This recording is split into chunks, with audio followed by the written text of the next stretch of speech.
Hey everybody, welcome to the Drunk Tank. How y'all doing? I am Dr. Ryan, one of the insane co-hosts of this whole kit and caboodle shit show that we call the Drunk Tank. So if you're new to the podcast, welcome. Glad to have you. If you're not new, thanks for sticking around. Yeah, it's appreciated.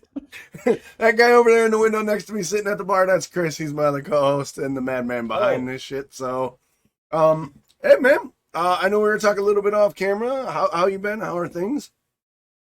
Yeah, things have been pretty good this week. Quiet for work, but the last couple of days have just been solid work. Like Yeah. I even put up that tweet there yesterday where it got to the point where everything was running too smoothly for the last couple of days. When's the show going to start here? I saw that. Like when's everything going to fail? I didn't want to like it because I didn't want them to go, oh, Doc's liked it. Everything's going to shit now. But I think I did end up liking it. So yeah, I saw that. I was like, oh, you're tempting the universe there, buddy. Well, But I mean, it's got to happen. but yeah, something always happens. Something always rains on your parade. Hopefully it's a mild Scottish drizzle compared to a goddamn downpour. Yeah. Yeah, I'm hoping I hope they take it easy on me. I mean, that is the hope after all. But that's good, man. I know the previous week you were kind of light on work, so having a full week was Yeah, nice. yeah, this week just seemed to be there was a lot more travelling. Like Friday, I was away up to the north of Scotland again, up at Inverness, and then yesterday I had a job out in Edinburgh, and then I Mm-hmm. went from Livingston down to Oxford, which was like a 7 hour drive. So, and then as I was saying, I got a nice cheap hotel of the Ramada, and I just discovered that they've refunded me back my price because they've cancelled the order that I lived in yesterday because fuck logic.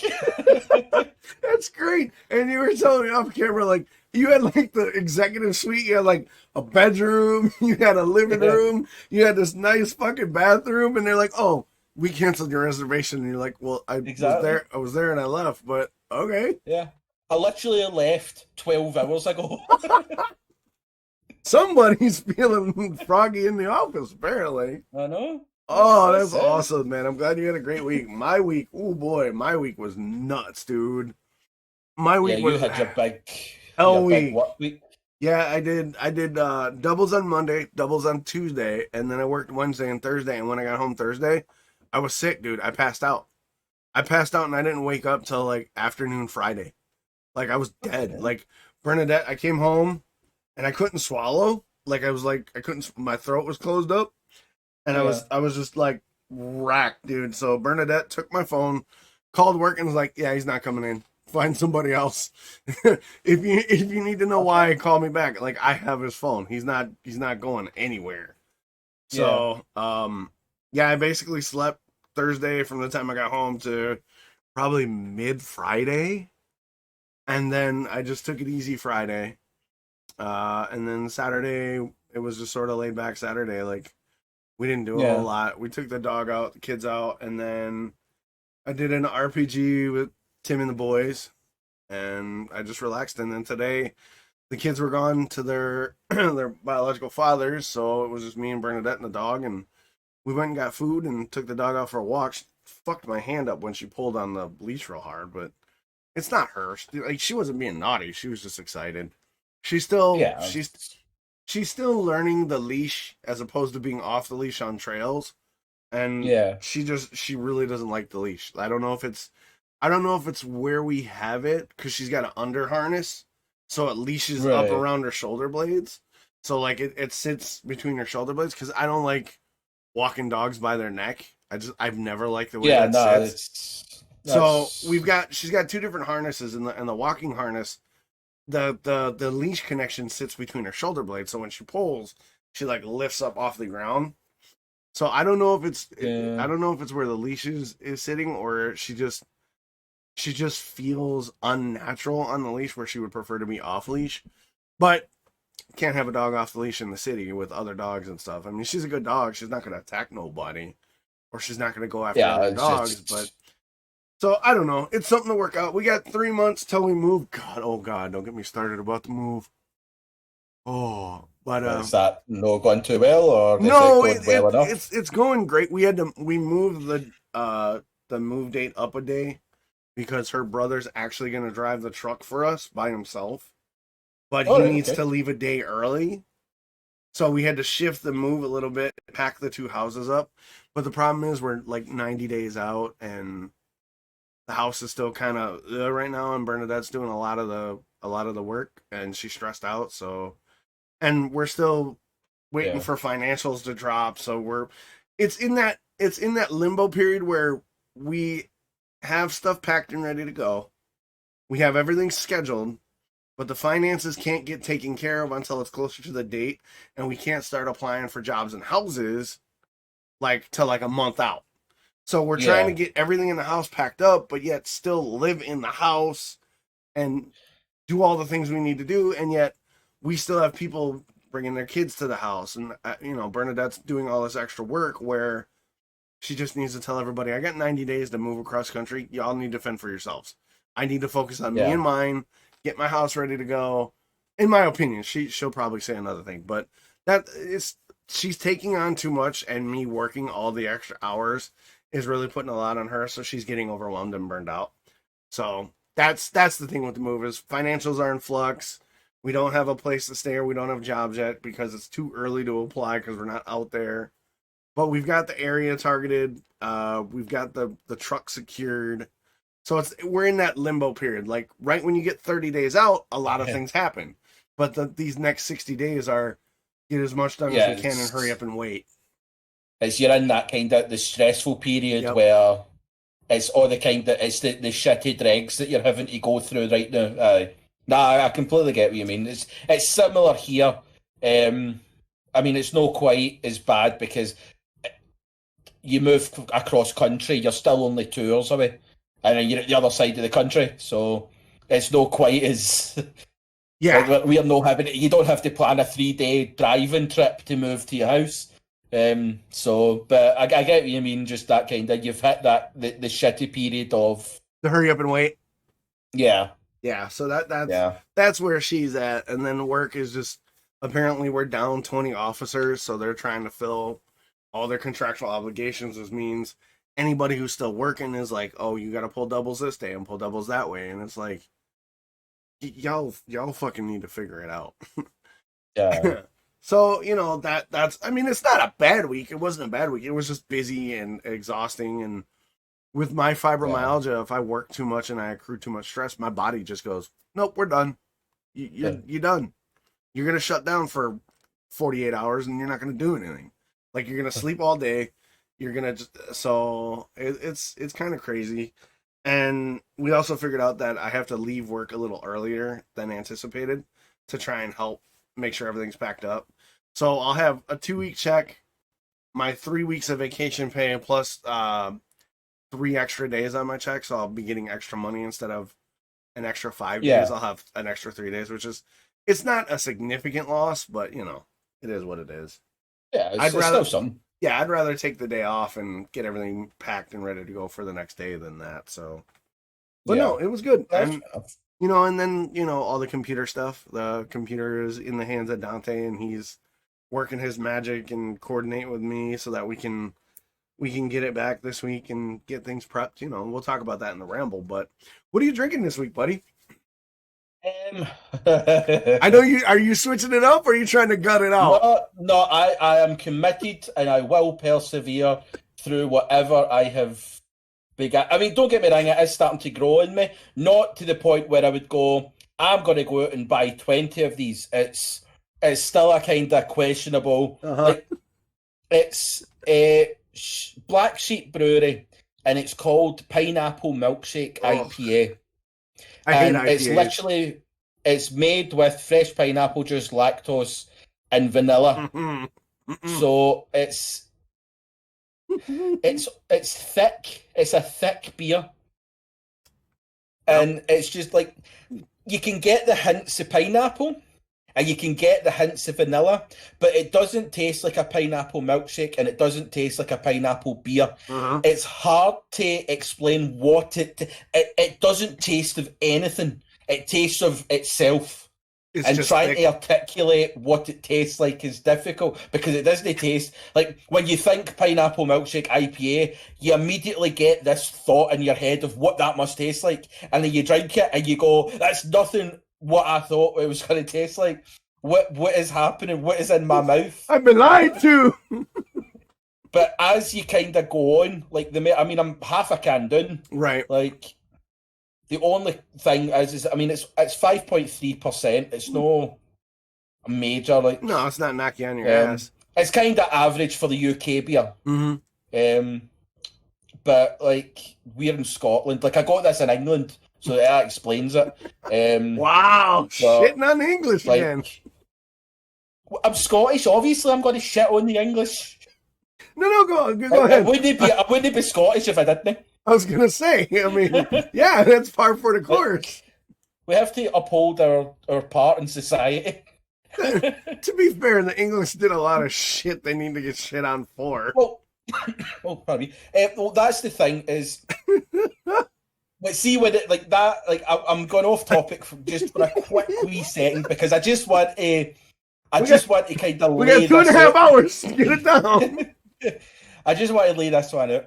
The Scottish people don't actually hate English, right? Like that's just what thing me.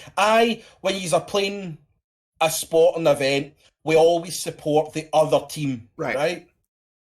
Whenever there's anything that involves English, we always support the opposition. Right. That's not that we hate the English. That's just because we prefer the other countries. Wow, that was diplomatic of you. I'm impressed. Well done, sir.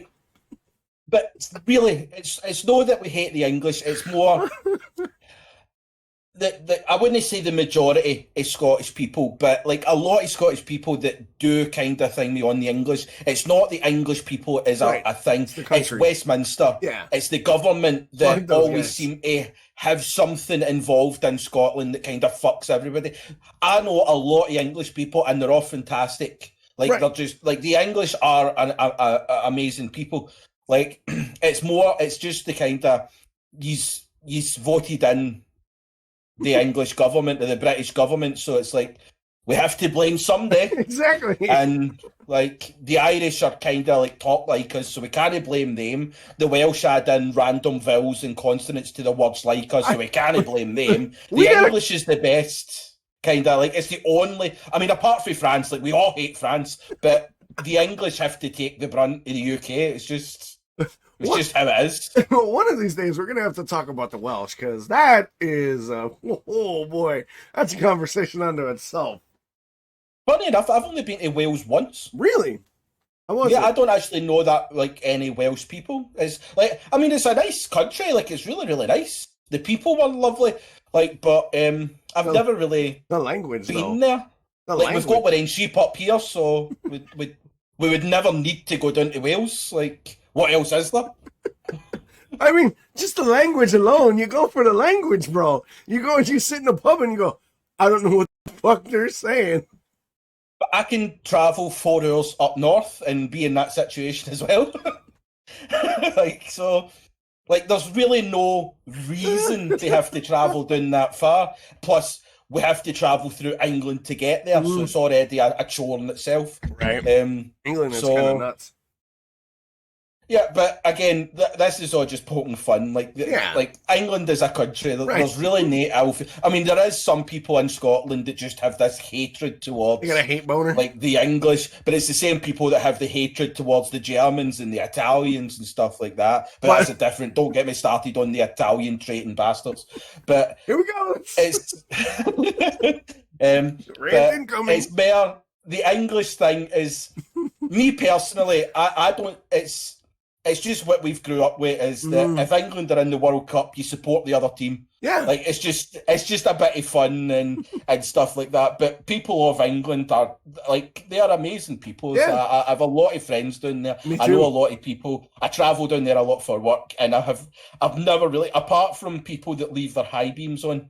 Like in Scotland, if you're driving and somebody's got their high beams on, they turn them off when you're passing. Right. Whereas the English are just like, I don't give a fuck, I can see. Like, Like, I don't care if you veer off because you can't see what's in front of you because I'm blinding you, but, like, fuck you. Fucking English privilege. Exactly. Yeah, it's a bit of fun at their expense. Yeah, I got a ton of friends over there too. Like a bunch of streamers that I know are all friends of mine over there. So, oh god, I tease them all the time relentlessly. I drop in the stream and I throw out all the shitty English, like all the shitty English words and I call them all kind of like slurs because I'm like, you're English. It's okay to hate on you. And he's like, fuck you. Yeah. So yeah, I get you. I mean, I like it's quite ironic because like you're American and it's like it's making fun of the English is one thing, but Americans are just like America is the Florida of the world. So hey, god damn it, not all of us. It's like you all get roped into the one thing. Like yeah, I mean, admittedly, America.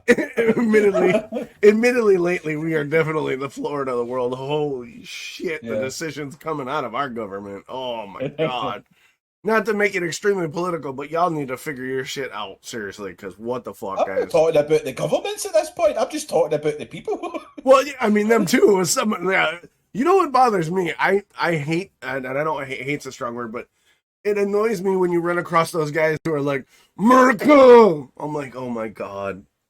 The funniest thing about it is, see, if you come to Europe, that's how everybody in Europe handles the Americans, is we just, as soon as something stupid happens and people are like, I mean, why would you do that? It's just America. like we were watching, there was a video yesterday on another stream and it was a guy he was like trialing a new prosthetic arm thing where it was like thought thing and it was like connected straight into the bone and the nerves and all that kind of stuff. So what would happen is there was like had to get amputated from just above the elbow, and basically they've attached this metal rod to the bone that sticks out like that on the elbow. And what it was is he was talking about how he was driving with his arm out the window, and he was stopped with the police, and they went to the window like guns drawn because they said it looked like a gun, kind of just like sitting out, and they're like that. And the streamer was like, I mean, I don't understand how, like, it was like, you would think that was a gun. It was a bit of and you're sitting there, you're like, but the difference is in America, it isn't really that much of a shock that somebody will be driving with a shotgun hanging out their window. Like, it's America. Like, it's just, you get stopped because a bit of metal could be conceived. Like, we're in the UK, a bit of metal, you don't automatically go, fuck, shit's gonna go down. It's like you go, that fucking weirdo's got fucking metal sticking out his motor. What's that about? You're not wrong. I actually got cousins who fucking ride around in the back of a truck with a shotgun, just like, hey, how you doing? It's like, all right then. It's just. Like, I'm not shitting on America. No, I know you're not. It's just a thing. It's just how the world perceives the Americans, and that it's just the norm. It's like when you joke about the sheepshaggers. It's like exactly like it's only Aberdeen that does that, but we'll take the joke. You just shit on Aberdeen so bad, and I love it. That's it. When I travel, I'm Canadian, eh? Oh, fucking Canadians are no. All right. Nah, I'm joking. I can't have it to say. The thing with it is Scottish people are really deprecating. Yeah, like we can just completely laugh and shut ourselves down. It's just how it is. I mean, you've seen it before where I shit on myself. It's just how it is. It's just all a bit of joke. The difference is if somebody else starts trying to do it, and it's like, hold on. It's like if I make fun of if I start shouting at my sister or annoying my sister, it's all funny. But if somebody else done it, it's like, oh, who the fuck do you think you're dealing with? I'll knock you the fuck out. Yeah, that's the same way here. That's the same way here. If like someone started yelling at your sister, I'd be like, hey, don't yell at her. You don't know her like that. He can yell at her like that, but not you. Yeah. So it's just very fun to just shit on everybody. The thing is too many people take it the wrong way. Like, it's just a lot of, like, I understand there's certain things you don't poke fun at, Yes. but when it's other things like fucking Aberdeen or the Sheepshaggers and or the Florida guy. it's just all fun. We know you don't actually do it in public, but like you just go with it, like steer into the skid, fuck's sake. Drive right into it and make it your own. That's how you do it. Exactly. You make sure that everybody knows that you are the sweetest sheep lover. You make sure that sheep has a great fucking time. You dress her up, you put a little makeup on her, and you're all good. Just lean into that shit. That's what makes the fucking Saturday nights like. So. Oh yeah. Dude, you think that's weird? There's a phenomenon here in the Midwest where dudes and cows. All right, well, I'm gonna leave it at that. Dudes and cows, even chicks and cows. Yeah. Let's leave it at that. But yeah, we have our fair share of shaggers over here. Yeah. In any case, what are you drinking this week? I was gonna say, nice segue. Way to get it back. Way to get the train back on the tracks, Chris. I'm drinking another local microbrew. It's Central Waters Brewing Co.'s Honey Blonde Ale, made with real honey here in Wisconsin. I've taken a few sips and got a lovely color that you can't see on stream. But it's got a nice, real kind of pale golden color to it. It's got a hoppiness in the nose, but there's definitely the honey in there. So I wouldn't say it's sweet because it's not like Viking's Blood is sweeter than this. Right. There's just the notes of honey in there, and there's just enough hops to make it. It's sort of like I want to say like a bitter honey flavor, if that makes any sense. Yeah, no, like, as I said in Discord when you'd thingied it, like, I was genuinely about to pick up a honeydew beer today as well, and I kind of went, I've already kind of had a honey beer, I'm not going to thing it, so it was quite a fun little thing when you'd put that up, but it does, I looked at the website, which will be linked in all the descriptions, and it did look it's like really a really nice... It's really good. Sounded pretty good. It's got the bitterness that I like, but it's not too bitter. Where I'm like, ooh, it's not like IPA bitter. Because like with me and IPAs, they got way too much hops. Like if you get like a triple IPA or whatever, that's too bitter. There's just enough hoppy bitterness to offset the sweetness of the honey, but yet you get some of the honey notes in there to go with the bitter, and it's a really good blend. It's not one of my favorites that we've had so far, but it's definitely better than the outboard that I've had is probably the weakest beer I've had during the podcast, and even that beer wasn't bad at all. It's just out of my taste preferences, outboard is probably on the bottom. But yeah, like I think like every time we seem to have another beer, you do kind of. You seem to be relating a lot to the kind of outboard is the bottom of the barrel. I mean, don't get me wrong. I think I've found my outboard. And I'm not saying the outboard is bad by any means. It's just sort of a regular. It's sort of like we said. It's nothing to write home about. It's an everyman sort of drinker. But it's a kicked up bud. About this.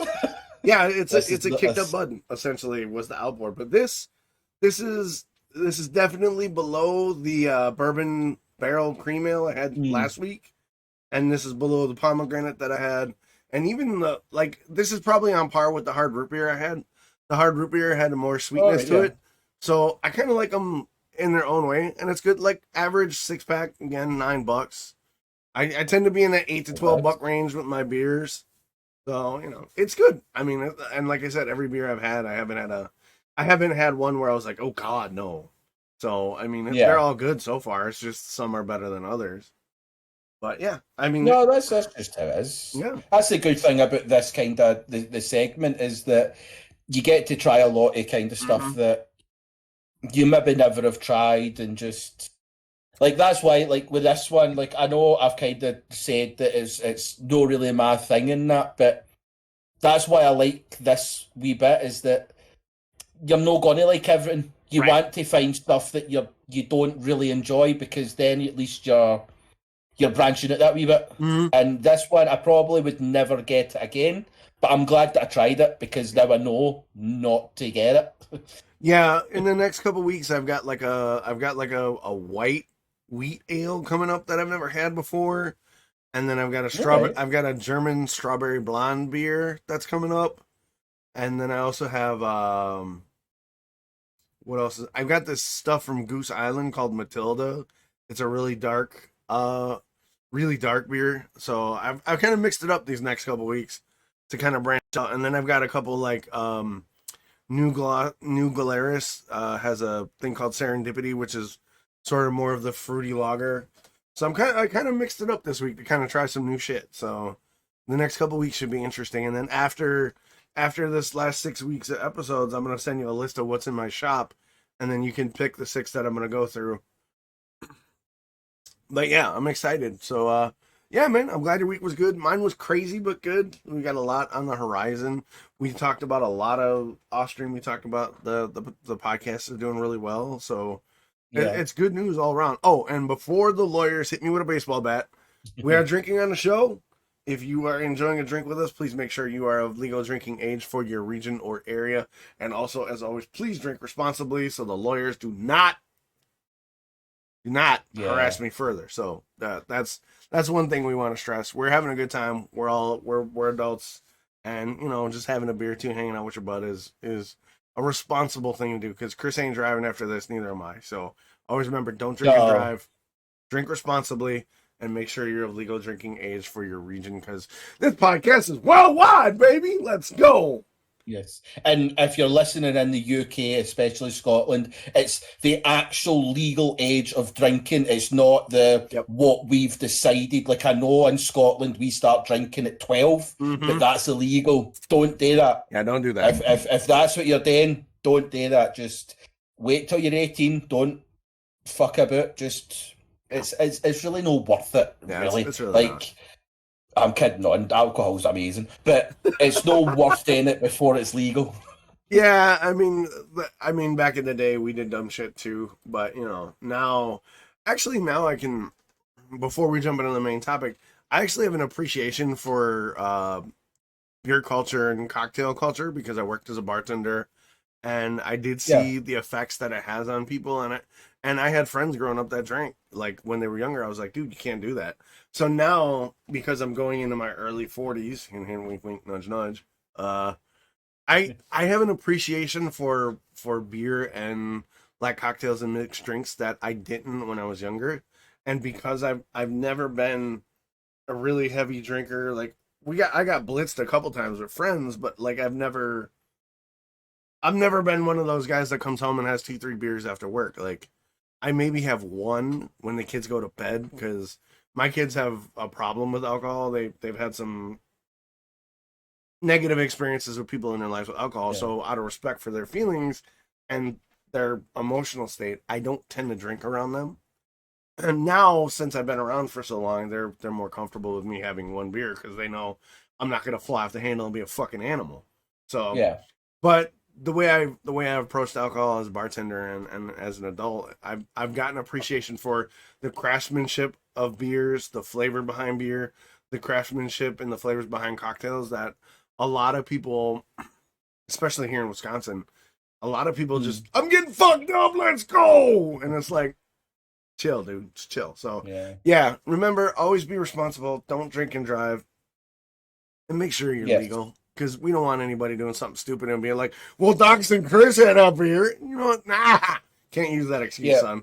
What you have to remember in that is I'm Scottish, therefore I'm a trained professional in the art of alcoholism. Facts. So don't do what I do. Do as I say, and Yep. that is wait until you're ready. Don't like even as soon as you hit 18, or it's 18 in the UK, 21 in America. Yep. Like it isn't a free for all for going to do it. Right. It's just if you want to enjoy it, but make sure you enjoy it because there is a lot of people here that just get so fucked up, and it's like you've ruined your night because you don't. I mean, I have a lot of stories where I don't remember nights and Yeah. stuff like that, but that's something else. Like Right. I go into that knowing fine well that's what the outcome's going Right. to be. That's why I don't do that often. I mean, I don't drink as much because my job involves me driving, and I don't drink the night before I work. Like, Right. the reason why I do the podcast and have a drink before the podcast is because I don't work the next day. Right. Although, judging by how much I didn't take out of editing the last week's episode, I'm not going to probably drink as much before I edit, because what I did find, and I'm going to put up, is if anybody wants a good drinking game, listen to last week's episode and drink whenever I say that kind of stuff or stuff like that. Those two sentences, you'll be fucked in the first hour. I tell you that much. Yeah, or thing me. Every time you say thing me, yeah, exactly. Yeah. But yeah, man. And the 74 million ums that I didn't take out that I said I was going to take out. I do ums and ahs all the time because my brain is processing, and that's the default word. But actually, that's fine. Before we jump into the main topic, I got a piece of feedback sent to me about the podcast. So I want to clarify. When we say at the end of the show or whatever that you can catch the podcast on Spotify, Apple, Google, and YouTube, what that means is the podcast goes up. The recorded version or the VOD of the podcast goes live Wednesday on all the podcast things. And then you can find the video version of the podcast, the pre-recorded video of the podcast, on Chris's YouTube right now. And then next week, you'll have my version on YouTube as well. And you'll also have the VOD available on Twitch. So right now, the format is pre-recorded, then edited and sent to YouTube and all the podcast platforms. Next week, we will have a live interaction podcast because we will be back on Twitch for all the live interactions, which means you'll have the live show where you can interact with us live via Twitch. And then later on in the week, you'll have the recorded, edited version on the podcast platforms and on YouTube. So hopefully that clarifies some of the issues because a couple people like DM me, they're like, oh, I can listen along with you guys. And I was like, yeah, when we stream it. And they're like, oh, you're not streaming it on YouTube. I said, the last couple weeks, due to technical errors, we've had to sacrifice a goat to record it on my slowly crumbling rig. But next week, we'll be live on air on Twitch because the new rig will be built. Dante currently right now has everything installed. He's putting all the software in now. So he'll probably drop the rig off Tuesday. And then Wednesday, Thursday, Friday, and Saturday, all that week, I'll be reinstalling all the podcast stuff, getting voice commands implemented, all that stuff. And then if I don't work a double on Monday, we'll do it live Monday if that works for you. Yeah. Otherwise, we can do it Sunday again, too. No, it really doesn't make a difference. Okay. All I need is a couple of days' notice that I can switch my days around. That's no problem for me. I can go with your schedule. Hopefully that clarifies the confusion for you guys who are listening or those of you that are watching the podcast on YouTube. So thanks to Chris. He's been wonderful moving the schedule around and trying to adapt because like we said in the kind of the opening, the podcast the last couple of weeks has sort of popped off. Yeah. And we love You're welcome. Yeah. We do appreciate the support so much, and the last 2 weeks especially, you guys have really hit the downloads a lot and shared the tweet. So that's a big thank you to guys, because the more you guys do that for us, the more we can pull back on the day jobs and do more of this stuff. So thank you guys for that. So all that jazz out of the way in the opening round, let's dive into this week's topic, bro.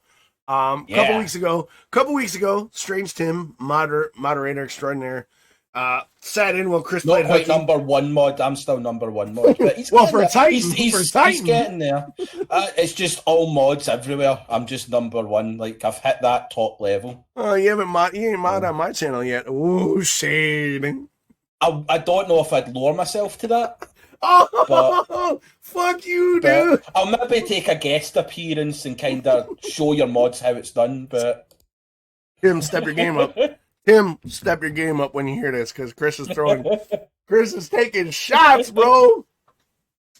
But yeah, so a couple weeks ago when Tim sat in for your lazy ass, we talked about the Mars lander, the Perseverance mission, and you were like, son of a bitch, I wanted to be a part of that show. Yeah, like that's as I said, that's my shit. Like So this I was week, so excited for that. yeah, so on a weird universal confluence of events, I've been playing a lot of Elite Dangerous.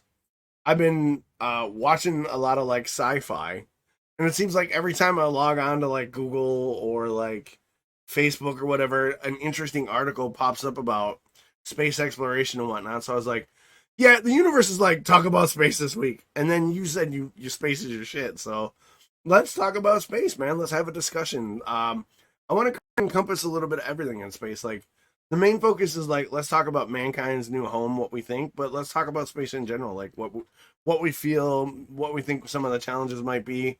I linked an article about a deep time experiment that happened in France, and that was a great read, and that's kind of what really triggered it. Was that article was interesting. So yeah, let's talk about space, bro. The final frontier.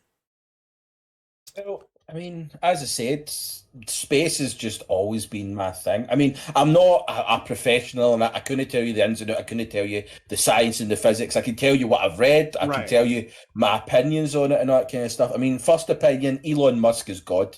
Really? Let's just get that out of the way. Aye, the way people look at Elon Musk is a kind of, oh, he's a greedy bastard and all that kind of stuff. Mm-hmm.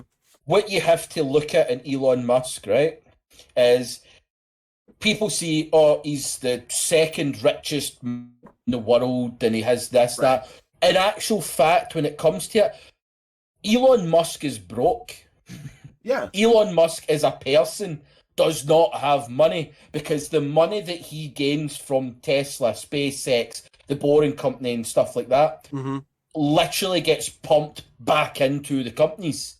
He as a person does not have a massive wealth. It's the companies that he owns that has a wealth. He is literally putting all his money back into these companies that are trying to better the world, better mankind. Like you just look at his companies that he's got. Tesla, biggest electronic car company in the world. So like Mm-hmm. there you go. Um, you look at the Boring Company where he's trying to like the plans for the Boring Company is making underground travel tunnels under the likes of LA and New York, where it's like high speed travel for cars that takes vehicles off the road. Mm-hmm. And then you look at SpaceX and how like the likes of the Mars terraforming plan, the colonization, Starlink, like giving internet to the world. Like everything he does is about trying to better the world. Yeah, there's maybe some things that he does that's questionable, but Right. like who is? Yeah. I find Elon Musk an interesting character because he's one of those mad scientist kind of guys. You know, he's one of those Yeah, mad scientist philanthropists who's not afraid to throw the craziest fucking idea at the wall and says, "Hey, let's make an electric car." Boom, does it. He goes, yeah, "Hey, let's make a series of tunnels under LA so that we can reduce traffic. So we're gonna make this company called the Boring Company." And then he's like, "All right, well, the internet is one of those things that everybody's gonna need going forward because the world is globally connected more than ever. So let's do Starlink." I gotta say, as an individual, I find him sort of a quirky oddball character, which I'm totally okay with. I'm a quirky oddball character. As somebody who is a businessman, I don't know enough about the ins and outs of business to judge whether he's, doing the right moves or whatever, but what he's doing seems to be working. Like yeah, he's making enough of the right moves to at least further innovation in fields that have been stagnant for years.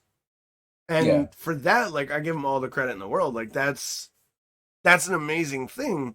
And then he names his kid a series of letters and numbers, and I mean, but you got to look at what they say about genius and insanity. The line between them is so small, and the fact that he's basically Tony Stark in a lot of ways, just taking a yeah. shot here and there. Like I can't not respect it, and I can't not keep an eye on it. Now he has been rattling on a lot about Bitcoin lately, and I gotta I got a thrashing about it online about Bitcoin, but I don't know. I don't know enough about what he does to really be like, oh, he's an idiot or whatnot. All I can see is like the results of what he's doing.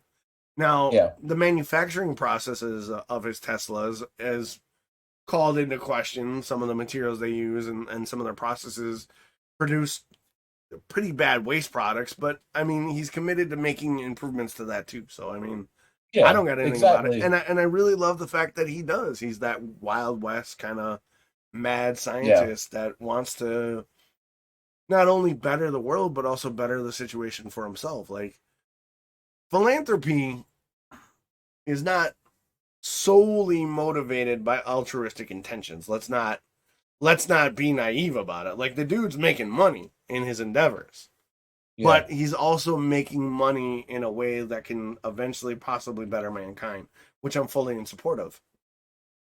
Well, go ahead, continue. You had a nice little thing there. I just wanted to jump in. Right, first, where we can cut here, I'm picking up my voice through your mic. Mm-hmm. Like I can, like it's doubling up.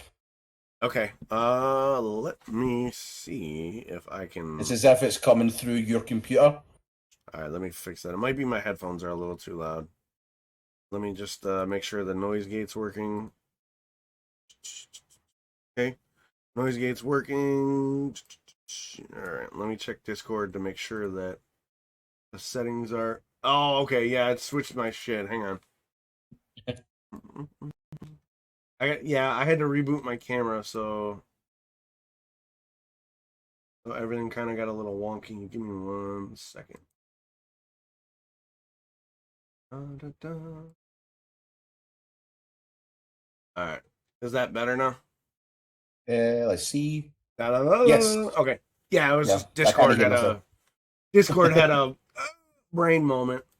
No, that's all right. I just wanted to wait until there was that wee bit of silence because I can cut this. Yeah, But that's fine. and action. Aye. So it's just that's kind of like first and foremost in that. But what part of kind of like the space thing that you want to talk about the future, like space Yeah, exploration, the kind of Mars speculate. thing, or just the kind of normal space, like look how big and amazing it is. Well, let's speculate a little bit about the future of like space because everything you've been hearing lately in the news is like interstellar travel is going to be a thing sooner than later. So, Yeah, like, take video games for example, because that's a big medium for us being on Twitch, and you're a gamer, I'm a gamer.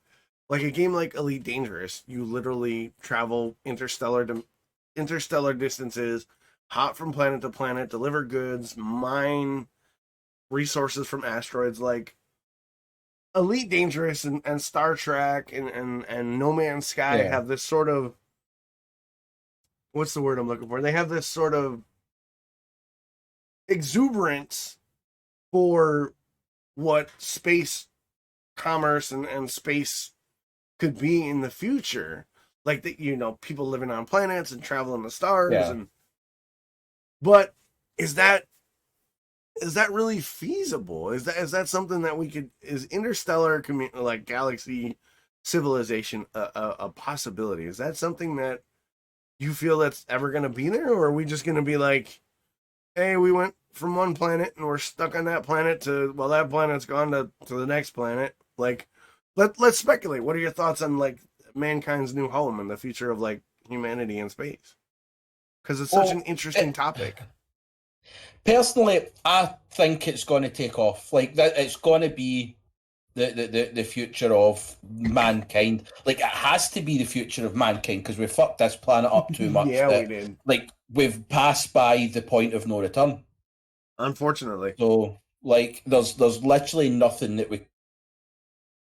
But it's like it's weird because there's still so much that we need to learn.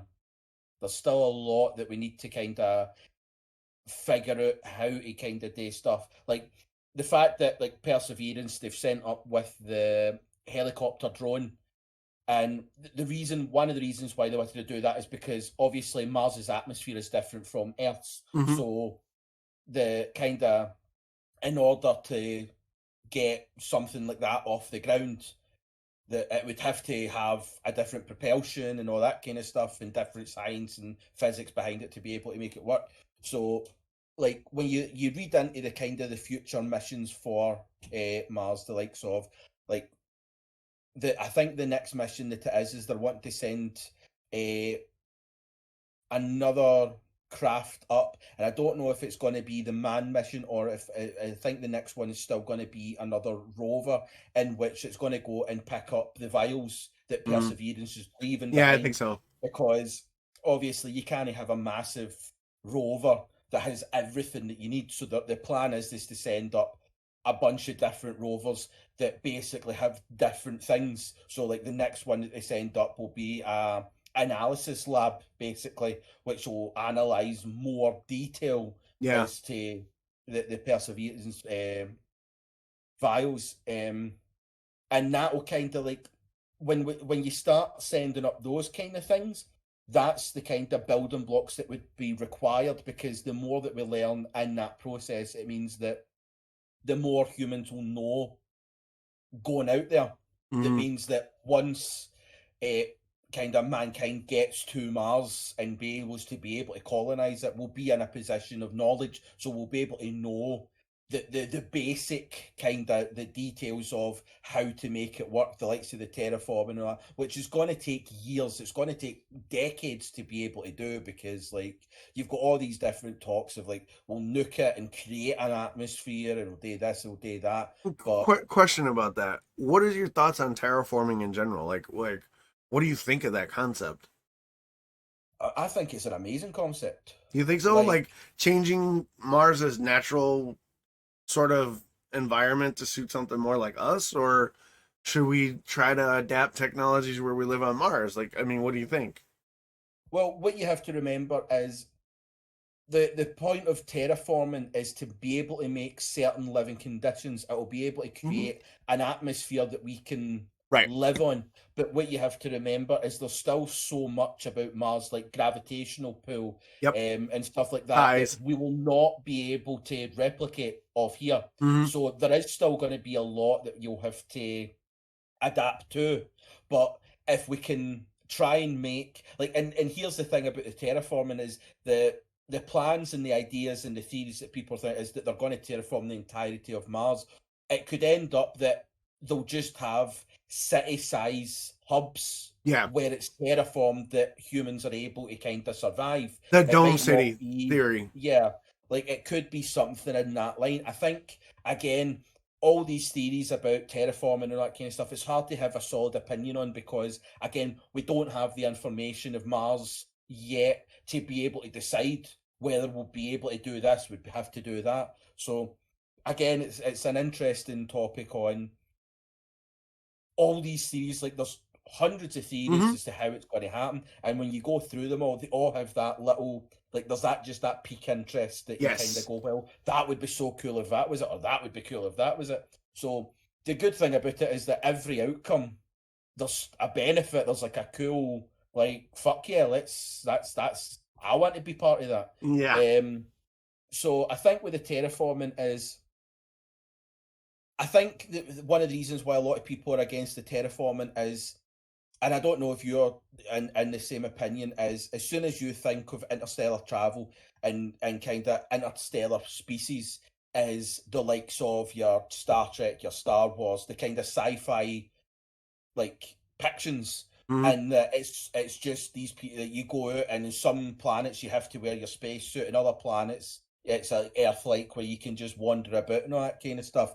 I think what the problem is a lot of people have that idea that that's what they want it to be, but in the eyes of the people that can actually do it, they've got a kind of more, well, I can develop it that it's the entire planets that we, because again, it'd be difficult to be able to do it, because the point that Earth is a Goldilocks planet. It's the perfect distance from the sun and all that kind of stuff, that it's just, it can sustain liquid water, it can sustain an atmosphere and the gravitational pull and all that kind of stuff. So there's not, it limits what you can do in the likes of Mars, Pluto and all that kind of stuff. Like there is going to be other challenges you'd have to overcome in order to terraform to the idea of what you kind of think it's going to be. And then again, you've got other planets like Uranus and stuff like that. That I think it's Uranus where they've discovered that Uranus doesn't actually have a core. Yes, It's I think literally so. just Yeah, made up of gas.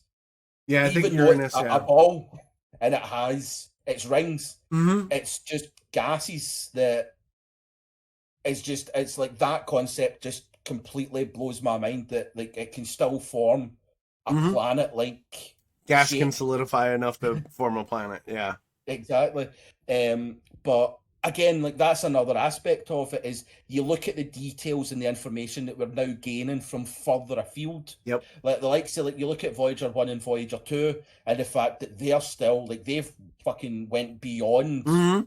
the kind of grasp of our known galaxy and all that kind of stuff. Yeah, They've exactly. like fucked off. They're now in interstellar space.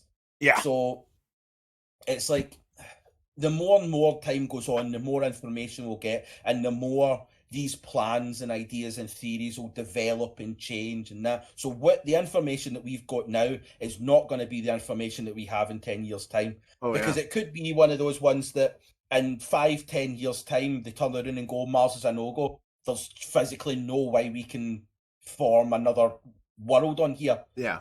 And then they'll just have to move on to something else. The main thing is not allowing it to become Earth, because we fucked Earth. Yeah, And we did.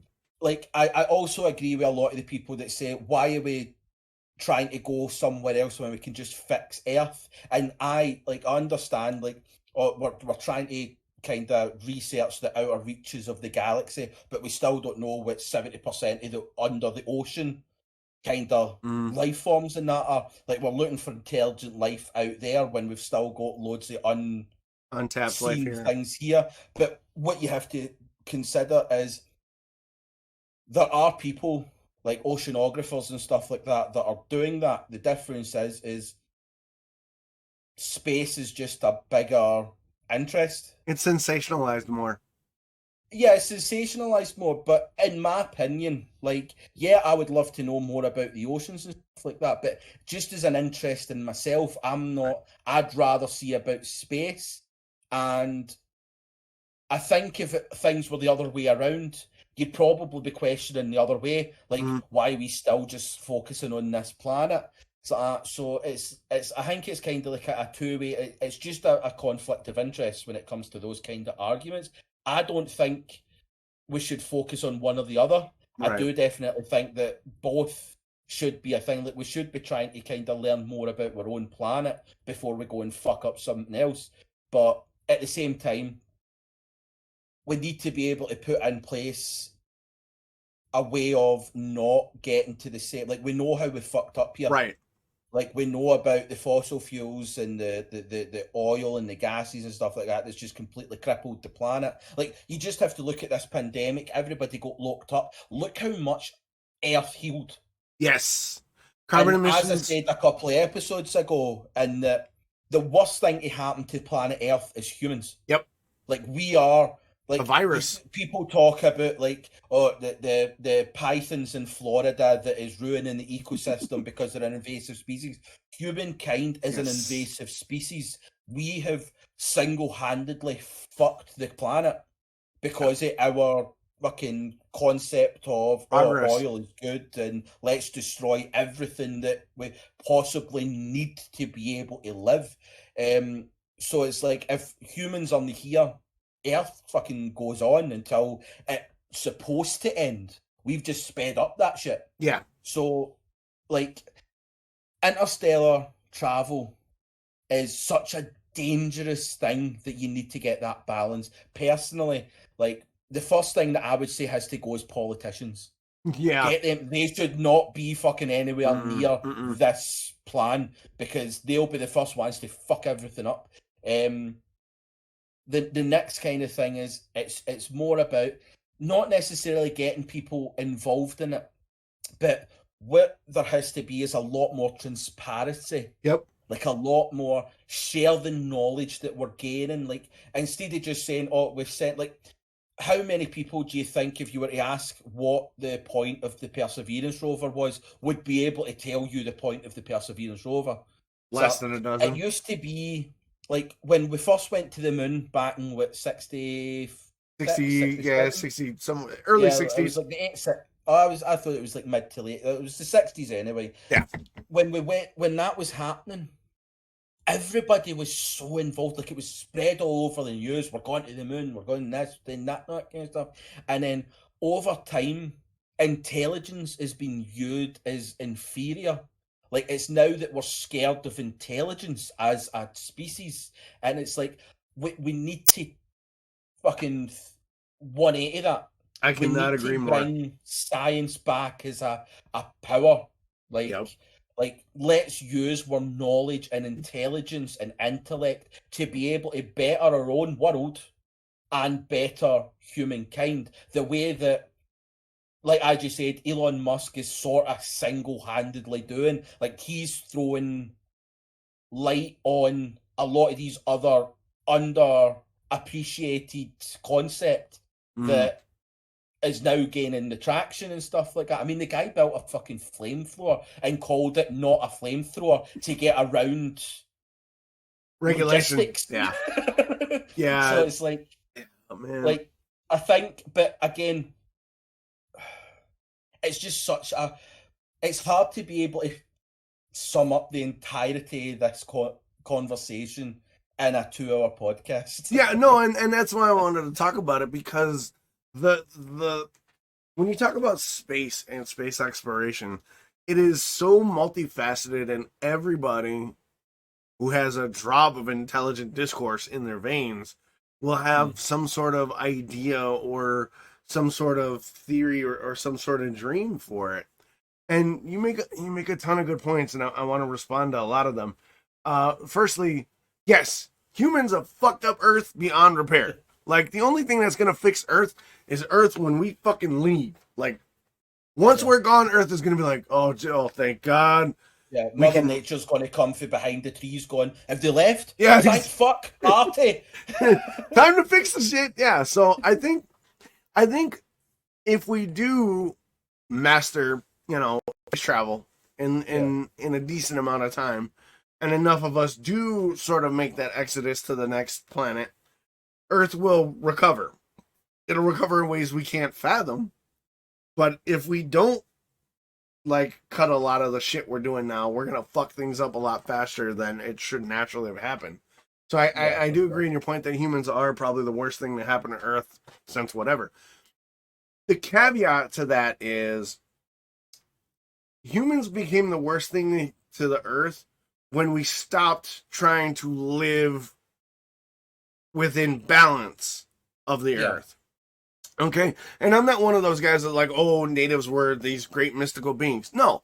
But a lot of the theories of native cultures from around the world focused on a harmony between nature and man. Well, the Industrial Revolution hit, and everybody was like, progress. Progress is the single worst thing to happen to the Earth. Not to humankind, but to the Earth. And I'm not bagging on progress. I mean, it's facts. It has caused more damage to the Earth than it's done good for us as humankind. So yes, I think once humans are on to the next planet or on to the next stage of where they are, I think that'll give Earth the reprieve that it needs. So yeah. I agree 100% there. 2, I agree. When we are ready to take the next step, politicians need to get the fuck out of the conversation. Let the experts and the scientists and the people that are willing to do the work, and I'm gonna say a phrase, and everybody's gonna be like, "Oh, Docs is a commie. Docs is a socialist." The greater good. If you are not working for the greater good of humankind, stay the fuck out of my lane, because I ain't got time for it. Okay? Yeah. And the greater good means the greater good for everybody. Black, white, purple, green, Nate, all of it. The greater good serves everybody, not the elite few, not the white folks. Everybody. Bottom line. And not just humans. Exactly. Like everything for the greater good, right? The greater global good as a sense of the greater good. That's all I'm going to say about that before the pitchforks go, Docs isn't commie, Docs isn't commie. Fuck y'all. It's all right. You've gave enough of a kind of silence in between them that I can cut this part out. Okay. Sounds good. Yeah. Don't worry, sponsors, I've got your back. At least somebody does. But yeah, um, let's see. Terraforming is a huge. I think terraforming is going to be a huge component going forward. And what I would like to see is a version of terraforming that makes the atmosphere and the environment that to which we terraform a hybrid of the planet's natural ecosystems, right? Take what we can and terraform it enough so that we can survive and thrive, but don't overwrite the planet's sort of own natural rhythms and ecosystems. Yeah. Because we'll just be doing the same shit we're doing to Earth. We'll just fuck that one up by changing it 100% from what it is. Yeah, so learn to terraform within the natural rhythms and ecosystems of whatever planet we land on. And only terraform the shit that's uninhabited. Like if you show up on a planet and there's a bunch of dudes like, "What's up, humans?" and humans are like, "Terraforming this bitch. We don't care if you breathe methane. You're extincting an entire species." No. Yeah. No go. Funnily enough, there was a tweet, and it's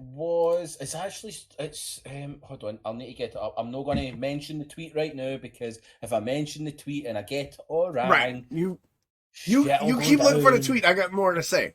So you mentioned it within the terraforming that Earth is a Goldilocks planet, right? It's got the right atmosphere to sustain water. It's got the right heat. It's got the right gravitational. It's a Goldilocks planet for us. Okay? And I just did a quick Google search while you were talking about it. There are, in estimation by experts who are far smarter than I, 6 billion Earth-like planets within our galaxy alone. Take a second for that. 6 billion Earth-like planets. Once we figure out how to get to them bitches, we got 6 billion things to explore and expand. And I am very much a pessimistic optimist. I want our future to be Star Trek, Elite Dangerous, Star Wars, where we have an interstellar civilization where trade can flow between, and we have amazing technology so people can thrive and explore the galaxy and the universe as a whole. I want that. Am I 100% convinced that humans aren't going to be selfish enough to fuck that up? God, I hope not. I'm hoping. Well, I plan for the worst, but I hope for the best in all things.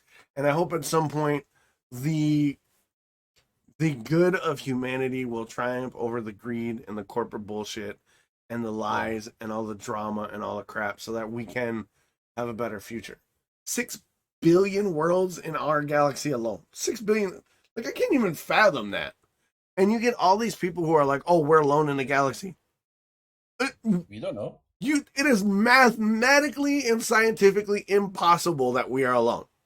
Right now, I would agree with Hitchhiker's Guide to the Galaxy that Earth is sort of the Florida of the universe, and they're like, "Nah, dog, they're not ready. Let them figure their shit out." Then we'll be like, "You guys figured your shit out? All right, welcome to the galactic stage." Well, that's the thing. It's like there's so many amazing theories of kind of this is the thing, because this is one of the things that I wanted to talk. Like when I listened back to the podcast that I wasn't here for when you talked about space, there was one sentence that I was screaming internally because it was just you were hurting everything in my being. Is when you were talking about intelligent life and you were talking about how finding intelligent life and finding these aliens. So, and you were there was a couple of points where you were shitting on NASA and stuff like that about intelligence life. What I want to point out is see the majority of people at NASA and SpaceX and scientists that discuss intelligent life is not an alien walking by your window. Right. Intelligent life is your micro creatures that live within water and live within gas and all that kind of stuff. So it's like intelligent life is life that can sustain itself. It can sustain its own existence. It doesn't mean like people like things.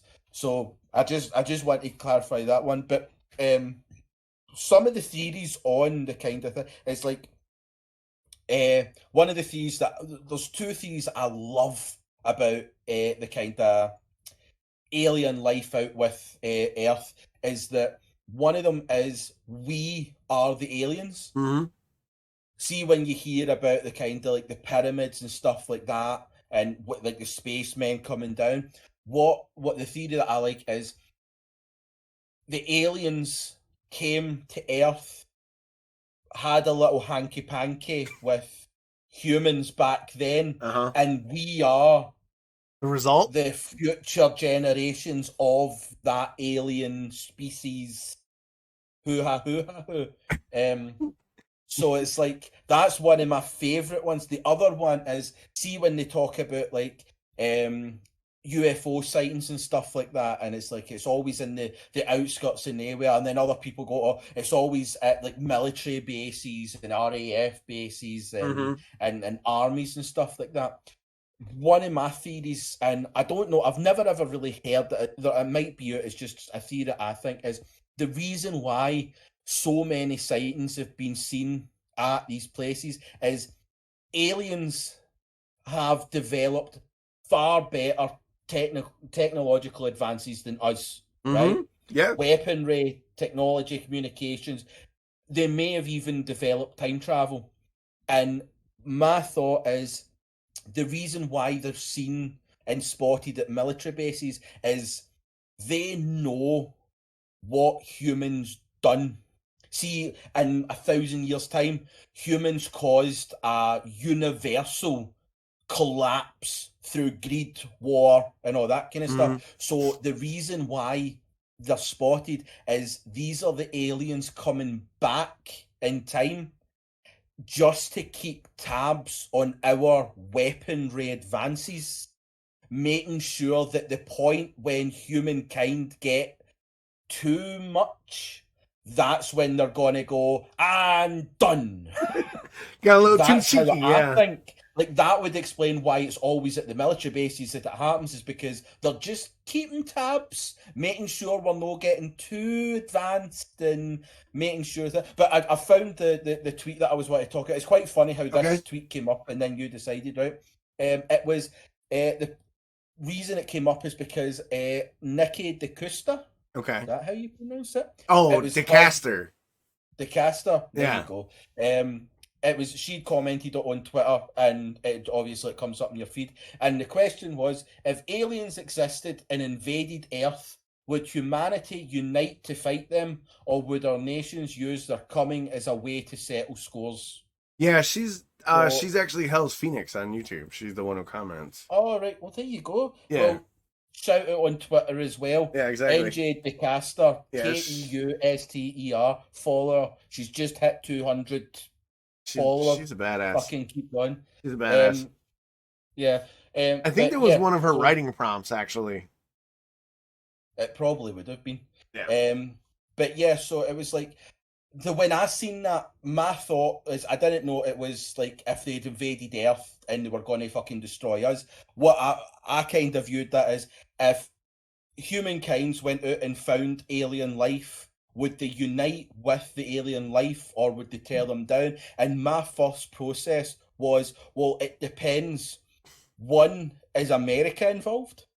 And two, is there oil on that planet? Yeah. Sadly, you're right. That planet, the Western world is going to fuck shit up. Yeah, sadly, I can't argue. Let's be friends, and done. So, like, it's again, it's a sad kind of state of affairs that's where my mind immediately went to, is, oh, it depends, is there oil or anything of value at that planet? Because if so, they're fucked if we turn up. Well, it's funny that you bring up, is there anything valuable on the planet? Because you're fucked. There's been a planet that has been discovered that's made of fucking diamonds, bro. There's literally asteroids that are made of diamonds, gold, lithium, fucking all sorts. So as soon as one of these fucking fat cats is like, figure it out, they're going to fucking strip mine the entire planet, and the aliens are going to be like... Avatar. Avatar just fucking tells you enough. It does. Unobtainium, and they're like, fuck yeah, let's destroy fucking. Oh, you've got a really nice tree, no anymore. So like, No. To be fair, is that the Americans, yes, it is. It is Americans talks. I love that you decided to segue into that. Shut up and listen. No, is stuff like Avatar and the fact that we're so greed based that our media and our science fiction represents that as like what we are as an identity. Is that a fair characterization, or is that an overblown stereotype? Or Oh. is the movies like Avatar and that publications from future esque aliens that have came back in time and depicted what we have done in the future through media outlets. So in actual fact, what we are watching is a documentary of how we fucked up other planets. It's all fucking put on your tinfoil hats. I mean, I left mine in the closet. I didn't think we were going here with it, but I'm down for it. Have you said you only had the one beer? With the way you're talking. I did only have the one beer, and then I opened up my ginger wine. So okay, that explains it. We're now fully into Tin Hatville. But yes, I mean, yes. I don't disagree with your theory. Like I don't think that you're crazy to think that way, because that makes one. The fact That's the one. The fact of the matter is we don't know. Like the entire thing of alien life and space is such an unknown. It is the greatest. How amazing is that? Yeah, it's the greatest how unknown we amazing have. is it to unknow something? And like, it's even more amazing when people can admit, I do not know, but let's fucking find out. Right. Instead of you constantly having the stubborn people that have to like think they know everything. It's like, no, let us not know something and then actually figure the fuck it out. Like, like the Avatar thing, that was just literally just flung right there and then. Right. That was the actual theory. It was just a follow on for my previous theory. Mm-hmm. But it's like something as crazy as that. When you actually, if you looked at it as an open mind, it's a major possibility. Mm-hmm. Like that could be like any of those sci-fi films could potentially be documentaries from 1,000 years. That's why it's always the year 3622 and stuff like that. Is like maybe that's what it kind of is. But yeah, I think the unknown is what drives humanity forward, because it's of the unknown that makes humanity want to know, and that's where you have to. That's the channel you have to follow down. It's just follow the cookie crumbs and just find that shit out. Yeah, there's nothing greater than chasing the rabbit hole for the sake of learning. Like a lot of times, and we'll kind of wrap this up because we want to keep this to about 2.5. But I love your point there. You said it so succinctly that the fact that letting something be unknown so that you can learn it is one of the greatest things that we no longer embrace. Like we talk about YouTube rabbit holes, or we talk about like Wikipedia rabbit holes, but 9 times out of 10 they're like, what the fuck, dumbass videos. When's the last time you heard somebody say, oh, I watched a physics video on YouTube and went down the physics rabbit hole, right?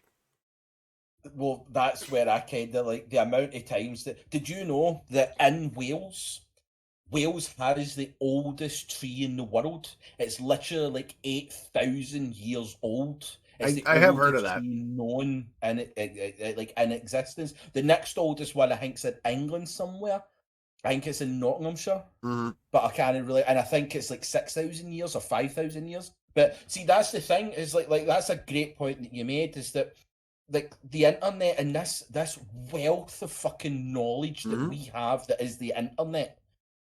Like people really rarely use it to the best of their ability. So like you say, I rarely hear of people going down that kind of rabbit hole where it's the thing. So I can send you some, like, when this is done, I'll send you a good few videos in Discord that kind of touch on the kind of like the multi-dimensional existence planes in that where they go into depth of like I think they go up to something like there's 8 dimensions. Oh yeah, of multidimensional the theory is universe. amazing. Yeah.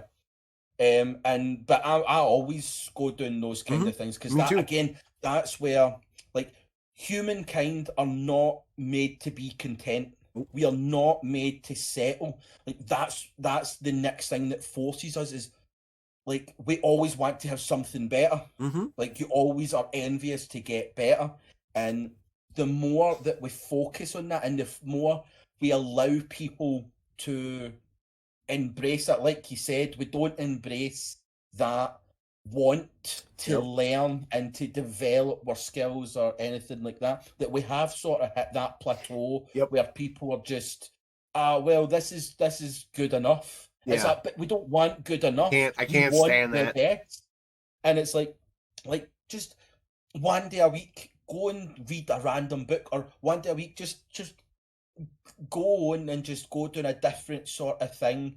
Like, it's one thing I love about Twitter is whenever I'm scrolling through it, the amount of times like that question was if aliens existed, is that's the type of shit that should be on that. I don't care if fucking Shanna down the road bleached her asshole because she was going to be on Love Island or some shit. I don't give a fuck. Like, I want to know if in 40 years' time, humankind is still going to fucking be here. Because the way we're going, we're no. And, like, that's the type of shit I want to know. That's the type of shit I want to be seeing more of. Yeah, I've mentioned this before on the podcast, and I mention it a lot in real life. I tell my kids and my coworkers and people I meet, in the palm of your hand, you have the entire collected human knowledge, free and accessible, in a multitude videos, essays. You have it in the palm of your hand. Yeah. And you watch fucking cat videos. I mean, cat videos are pretty fucking... Well, my point being is, you have the entire collected human knowledge. Yeah. Like, once a week, watch a video. Between a video. Yeah. Out of your 12 cat videos or 5 a week doc streams, watch a physics lecture. Listen to a podcast about astrophysics or engineering. Just once. Expand your mind in a positive direction. I understand the need for emotional release through cat videos and whatnot and streams and things. I understand that. But never lose sight that you have the entire collected intelligence of the entire human race in the palm of your hand. Please, for the love of God, do something with it. Look at me. I'm self-taught in almost everything I've done. Self-taught martial artist. Self-taught chef. Self-taught audio engineer. Self-taught streamer. Self-taught computer guy. Self-taught fucking, you name it. Because I've done this. And us going forward when it comes to space, we're going to have a lot more of the people who have thirsted to understand the unknown than the people who have thirsted to control the unknown. Yeah. No, I definitely agree. And like you said, the only way things are going to move forward for us is collectively. Like, we need to develop, we need to just, it's like, let's call a timeout right now. Let's come up with a new game plan, because the game plan that we have is not working. No. We need to rethink this and just, we need to figure it out, because if we don't figure it out now, it's going to be too late. It's already too late on some levels, like you said. It's definitely going to. But we can always still bring it back. Yes, we can. Like, there's always that, like, let's not give up hope. Exactly. Like, and that's what, and in a nutshell, that's what space represents to me, is hope. Yeah. You know? And I think you made such great points, and I think we had such a great discussion that to say anything further would dilute that. So let's move on to something more sort of terrestrial and sort of, I'll admit it, a little bit of self-serving, self-promo this week. For those of you that are new, if this is your first week of the podcast, I am an affiliated streamer on Twitch, which means I get paid to live stream, I get paid to play video games, I get paid to do the podcast. But that's not why I do it.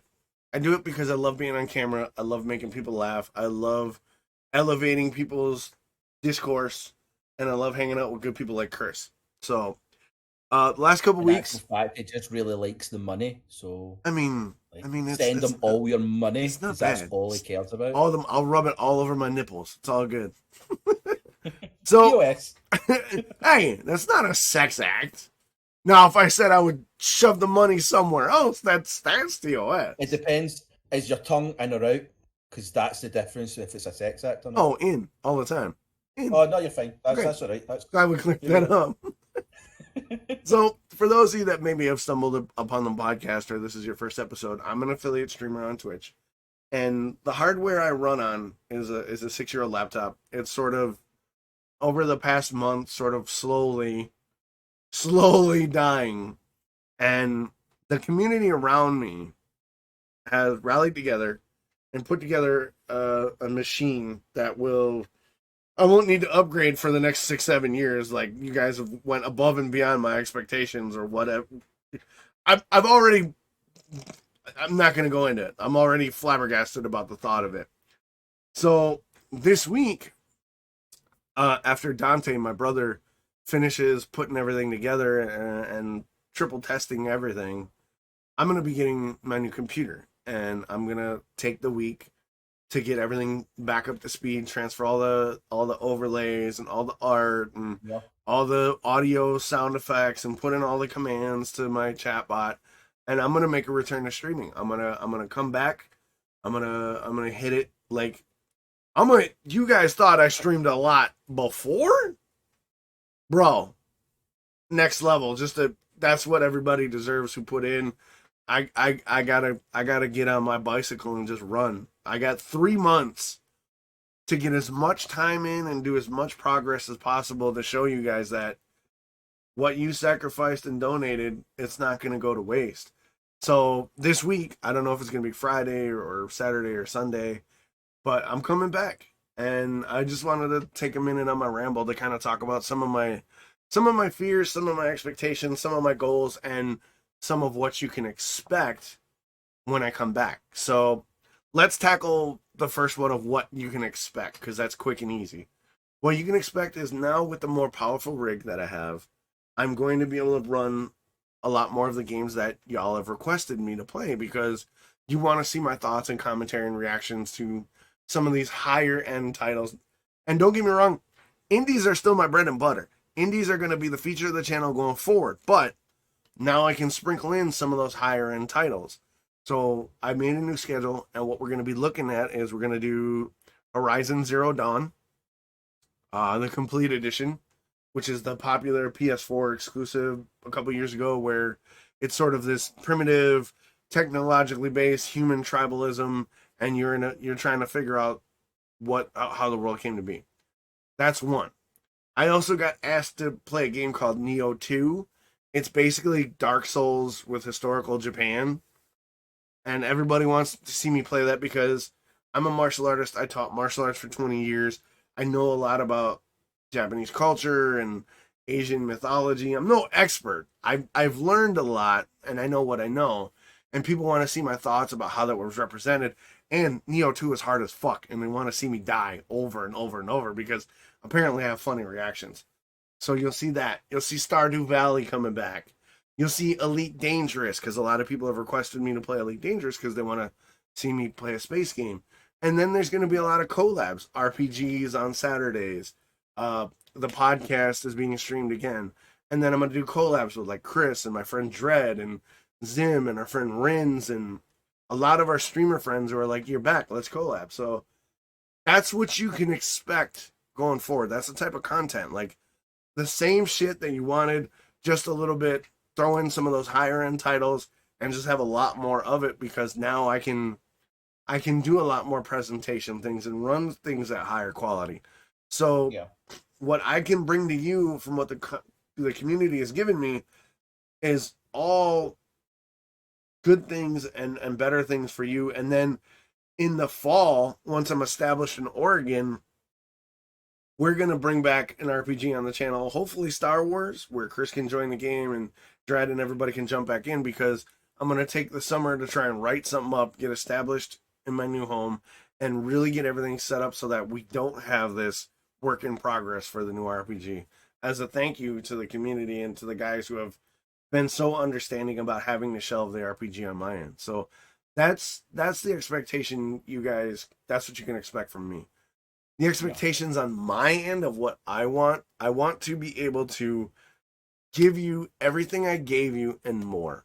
More rewards, more value, more entertainment dollars, a better presentation, higher quality of fidelity in the stream quality, just an overall better level of production, and bring new shows onto the channel, new things, bring new people into the channel, host guests on the podcast, collabs with streamers that you haven't seen, being able to share our community with other people who are on the come up. Because I've had a lot of people support me in the last month, and it kind of blew my mind. So that's my expectations to give you, is like, can I now make good on the promise that you guys have invested in me? That's my expectation. That's my pressure.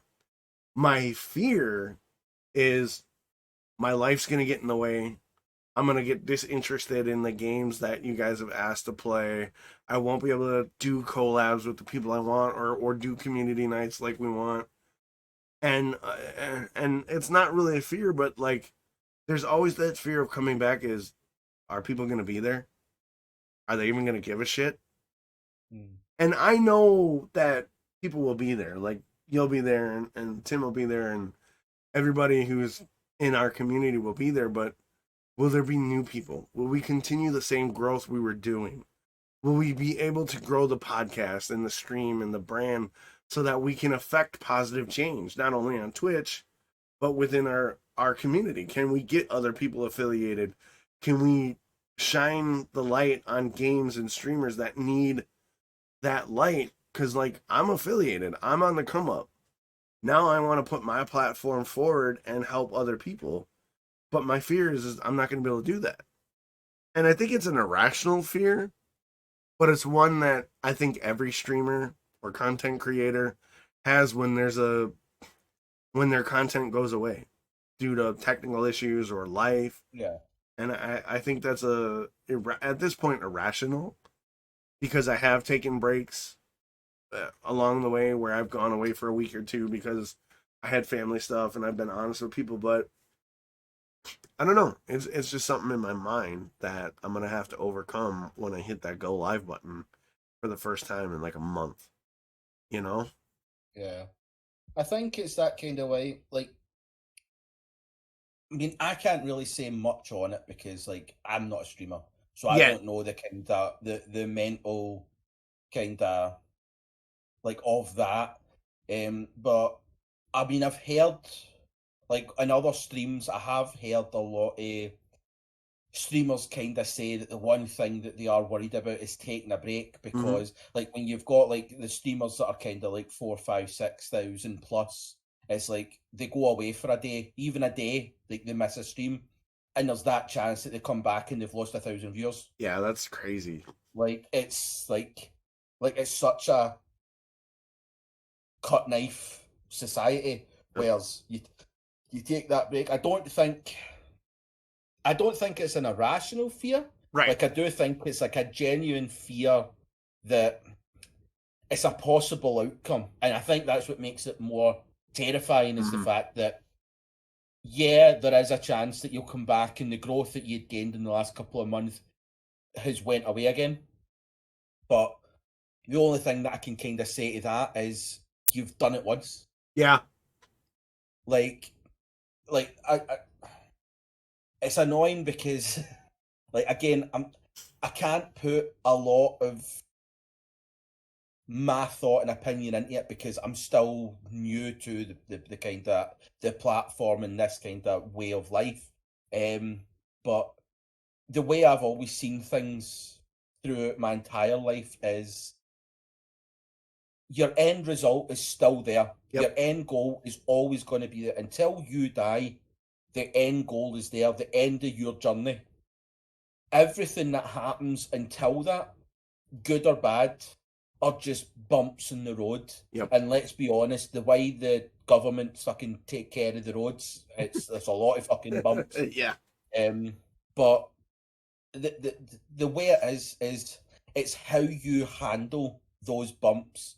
So you hit a pothole, your tire goes flat. Are you going to sit there and feel sorry for yourself, or are you going to change your tire and Change the continue fucking on? tire. Right? Just because you're 15 minutes late to where you were going to go, you've started the journey already. What did you just turn back? Mm-hmm. I'm not meaning, and if for anybody else out there that's kind of has the same things, I'm no way meaning to sound as if I'm belittling your fears or Right. No. agitations or anything like that, because all feelings are justified. You don't even have to justify them for them to be justified. Your feelings are your feelings. Nobody has a right to say that you're wrong to feel a way you feel. So, like, your fears and all that kind of stuff are completely legitimized. But the way I would say it is, don't make it bigger than what it is. Yeah. Yeah, it's a big thing for if this is how you want it to be, you want to be a streamer, or you want to run a multi-million-dollar company, you want to become a fucking actor, you want to become a musician, there's gonna be a lot of shit along the way. Right. And just when you think you're getting that headway, it's gonna fucking hit you back. And like you can go online and find all the analogies you fucking need that tell you, like, fucking Rocky Balboa, nothing hits harder than fucking life, and it's no about how hard or how hard it is. So it's how hard life can hit you, and you get back up and keep fucking going.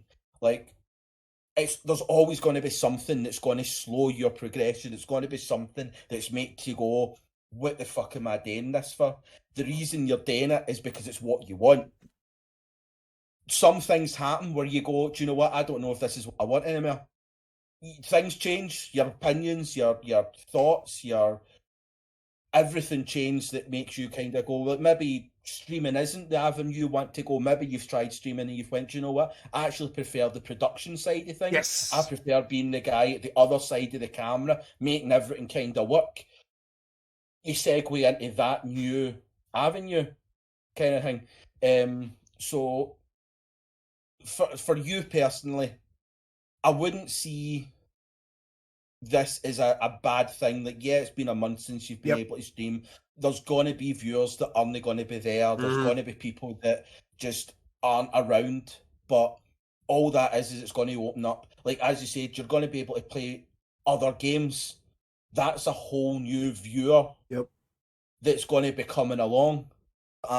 And as much as people look at it and go, oh, you want the most viewers, you want this, you want that. It's one thing about getting viewers, but you want viewers that you enjoy there. You don't want, like, if there's people that just fuck off because you had an issue, why would you want? They're just toxic. Why the fuck would you want them in your life anyway? So fuck them. You'll bring a new clientele to you. And like you were saying, like, one of the worries is you've got is, will you be able to play the games that people have asked you to play? Are you going to get disinterested? That's where you have to take content over production. Because, yeah, you could be playing like the hot games and stuff like that, but if you're not enjoying it, the viewer sees that. The viewer senses it. I'm not going to sit and watch somebody that's not enjoying their game. I'm there to enjoy with them. If you're not enjoying it, why the fuck am I going to enjoy it? You're just going to sit there looking door-faced. And that's why I targeted those 3 titles, because those have been so heavily requested, because the audience that have requested them is like, Docs, this is up your alley. You will like this. Horizon Zero Dawn. You love narrative. You love exploration. You love interesting mystery. Like, 100% it's up your bag. And then Neo 2, a couple people have been like, we know you play the Hades and the Curse of the Dead Gods and the Rogue Legacy, so you like the challenging stuff, but then this also has a really interesting narrative from a alternate historical perspective of Japan, and it throws in the supernatural. So you get that hard, challenging gameplay, but you get like customization of character. And then, so I was agonizing over it because I've had a lot of games requested, And I was talking to Bernadette a couple nights ago. I'm like, hey, I got my taxes back. Sorry, the stream's coming back. I want to target a couple of the games that have been requested. So we wrote out all the games that have been requested, and we went through them. And she goes, these ones aren't your bag. These ones aren't your bag. These ones you can be genuine on, and you'll have a great time, and people will respond. These ones, if you play them, you're gonna play them because they're requested, and you're not gonna dig it. So, Yeah. like you said, genuine content, genuine fun. Like the reason this podcast is doing so well, right? Take this for example, is you and I fucking love doing this. Yeah. Like we love bullshitting with each other. We love having semi-intelligent, Yeah. semi-deep discussions on really sometimes divisive topics. So Yeah. it shows in the podcast growth. And that's one of the things that like I'm really looking forward to getting back to streaming is not only am I going to be able to stream some of the stuff that's requested, but I'm also going to stream some of the stuff that really piques my interest. Like you look at Horizon Zero Dawn, it's an alternate Earth that has gone back to a more primitive way of life, but there's robot dinosaurs. See, that was what I was going to say. I've played Horizon Zero Dawn. I've not completed it, but I've played it, and I was literally going to say, robot dinosaurs. Need you say more? Exactly. That's what got me. Exactly. I didn't know anything else about it. As soon as I seen robot dinosaurs, I went, I'm in. And the main character uses the bow and arrow, dude. Archery is one of my biggest passions. Like, I'm in. So it's definitely a thing. I'm excited. But what I was going to say on that kind of thing, just before we kind of move on, is I think the other problem that you might have is that when you talk about content for Twitch, you immediately think of series. You immediately think, if I start playing this game, I need to complete it. No, you don't. No, like I never do. There's plenty of times where somebody will play it once. If it's no their thing, that's all right. What I would like to suggest is, remember you have a YouTube channel sitting there dormant, waiting for content. No. Who's to say that when you're talking about, oh, you're going to stream so much more, instead of streaming so much more, why don't take a day for YouTube where, see, when you've played a game on stream, it's not quite been your cup of tea, but people have enjoyed it.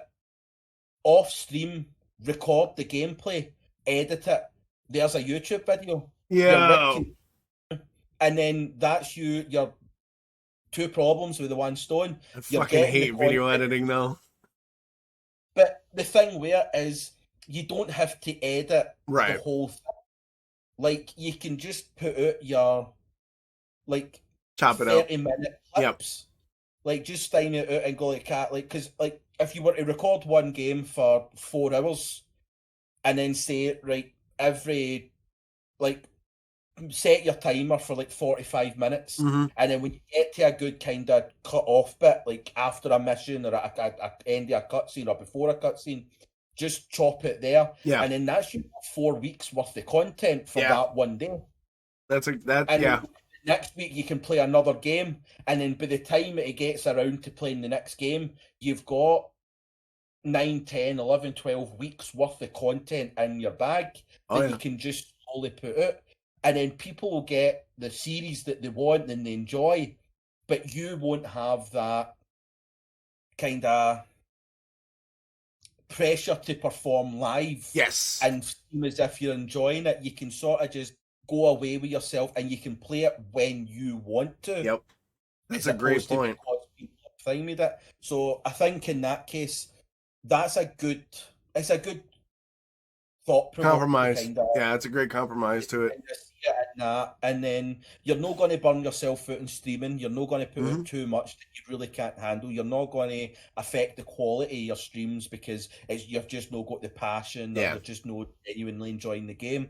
And then it's just everything will flow. Everything will start going along the road. And then even at that, you can use your YouTube content as a kind of the side piece of, just because my mysteries. Because certain viewers aren't on your Twitch, they're on your YouTube. Yeah, facts. But I know there's still a lot of people that are on YouTube that don't watch Twitch. Yes, they do. YouTube is a big thing. But to get yourself on both platforms with different content, that could further because it kind of like that was why the likes of when I edit the Spotify and all that kind of stuff, I'll upload the full thing onto YouTube, is because it's just another way of perhaps guiding listeners and viewers to your other avenues. Because, like you said, you've got your vlogs and stuff like that's on your YouTube just now. You want to upload other content, so it might be a better thing of you don't want all your content to be on the one thing. Yep. Start trying to split it out and because there's some streamers that have Discord community nights, and it brings people from Twitch and YouTube and all that to Discord. Yeah, it's another avenue, and that's one of the things we want to do going forward is really focus on getting a community night at least once a month in there. So yeah, no, you as always you raise a lot of good points that sort of hit on my thought process where I'm at, but I don't know, man. It's something that intrigues me, and I hate video editing because I don't understand it. Like, it took me a long time to understand how to audio edit, and just like another editing program is just it's daunting. But like you said, it only takes once a week. Go down an editing rabbit hole, and then take a crack at it. So yeah, I'm all for it. It's a great idea. So that's a great point of what we talked about for me. But let's talk about you, because you got plans for tonight after the podcast. Yeah, like I'm gonna be putting it my first. I don't know how it's gonna go. It'll be fine because I'm streaming it from the PlayStation. Because obviously my rig can't, like, as much as it's not an old rig, it's just the CPU and the GPU just fucking peaks. Like a VC in Discord peaks my CPU at 74%. Ouch. As soon as I add in a game, right, that's not even opening up Streamlabs or OBS or anything like that. Right. So it just will not handle it. So my plan for tonight is a couple of episodes ago, I was talking about the game Evil Inside. Yes, you were. It was supposed to come out in May, but PlayStation just went, shit, here it's here, take it for a tenner. I saw that. I thought that was weird that they did that. I've kind of just lied to our viewers. Fuck you, PlayStation. But I gave them my money anyway, because I'm a and I thought, well, I'm going to be doing the podcast. I'm going to be having a drink. I am the worst at horror. Horror is I don't know. I'm pretty bad at it too, man. I get fucking scared real easy. Well, that's what, like, I loaded up the game because I thought, well, I want to just make sure that things are got, like, thing me. The menu music was freaking me the fuck out. Oh, I can't wait. I'm watching that while I edit tonight. Turned it on. Like, I thought I'll start the game and see if I can get to the controls just to make sure I know, because I don't want to start the stream and spend 20 minutes trying to figure shit out. Right. I didn't even get to that. It started, and then something happened, and I fucking screamed at Houston, had to turn off the PlayStation. I just went, nah, fuck that shit. So it's going to be interesting. But I will say this, two things. Make sure your Twitch channel settings archives your recording so that you can export it to your YouTube. Right. And then just, let everybody know that, you're on your PlayStation, and if this goes well, you'll, maybe move forward and get a camera, or if you want to do a face cam or not. But definitely make sure your Twitch settings archives your VOD.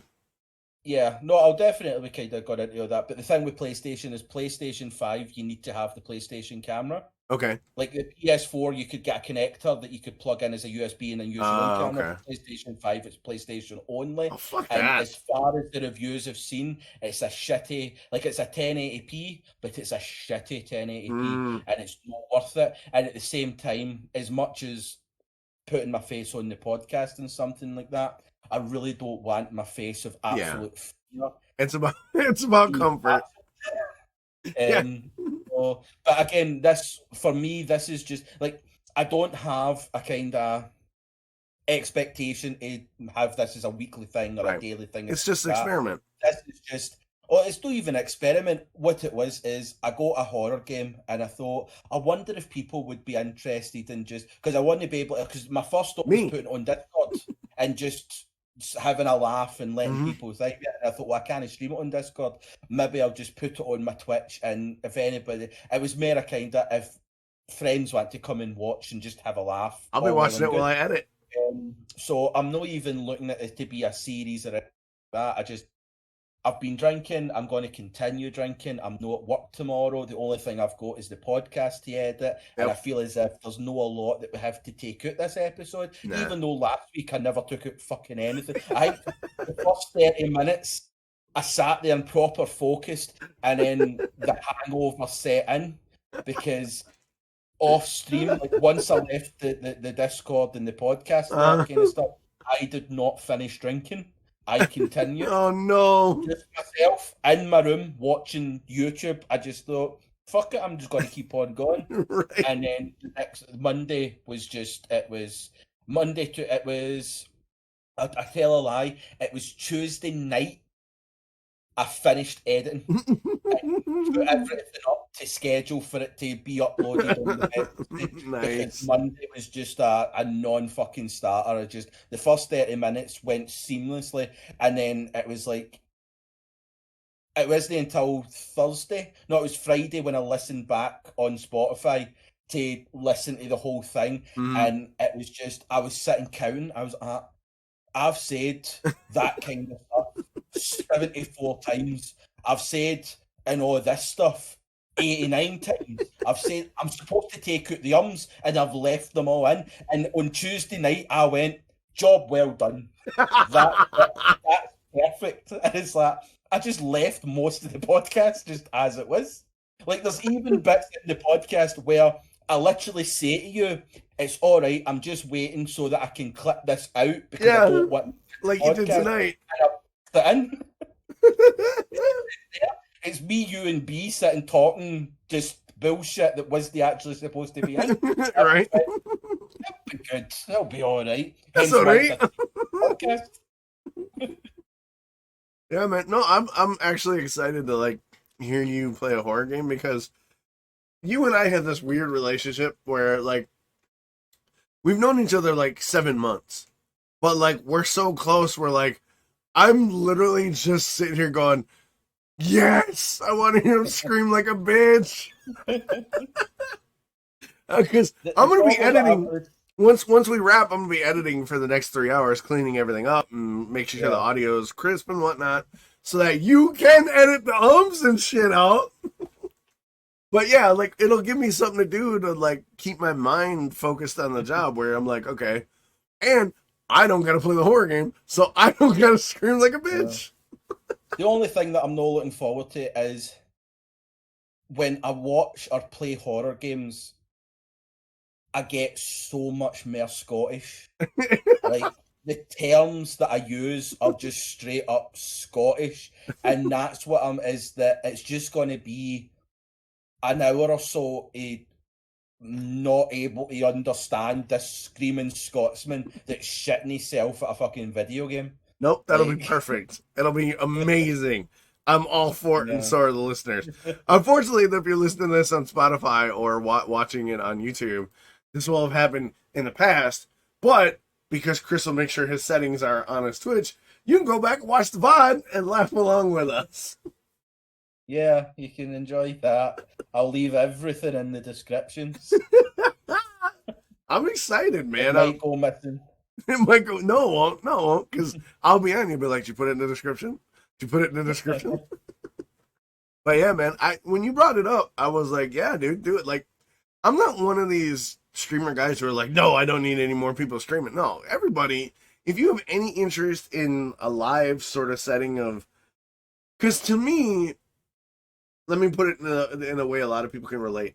Streaming when done, you know, successfully or when you're having a good time is literally you and your friend on the couch playing the game that you grew up playing kids. Like, everybody's been around the Nintendo or the Master System where you sat on a couch with your buddies and you took turns playing the game and you talk shit about each other.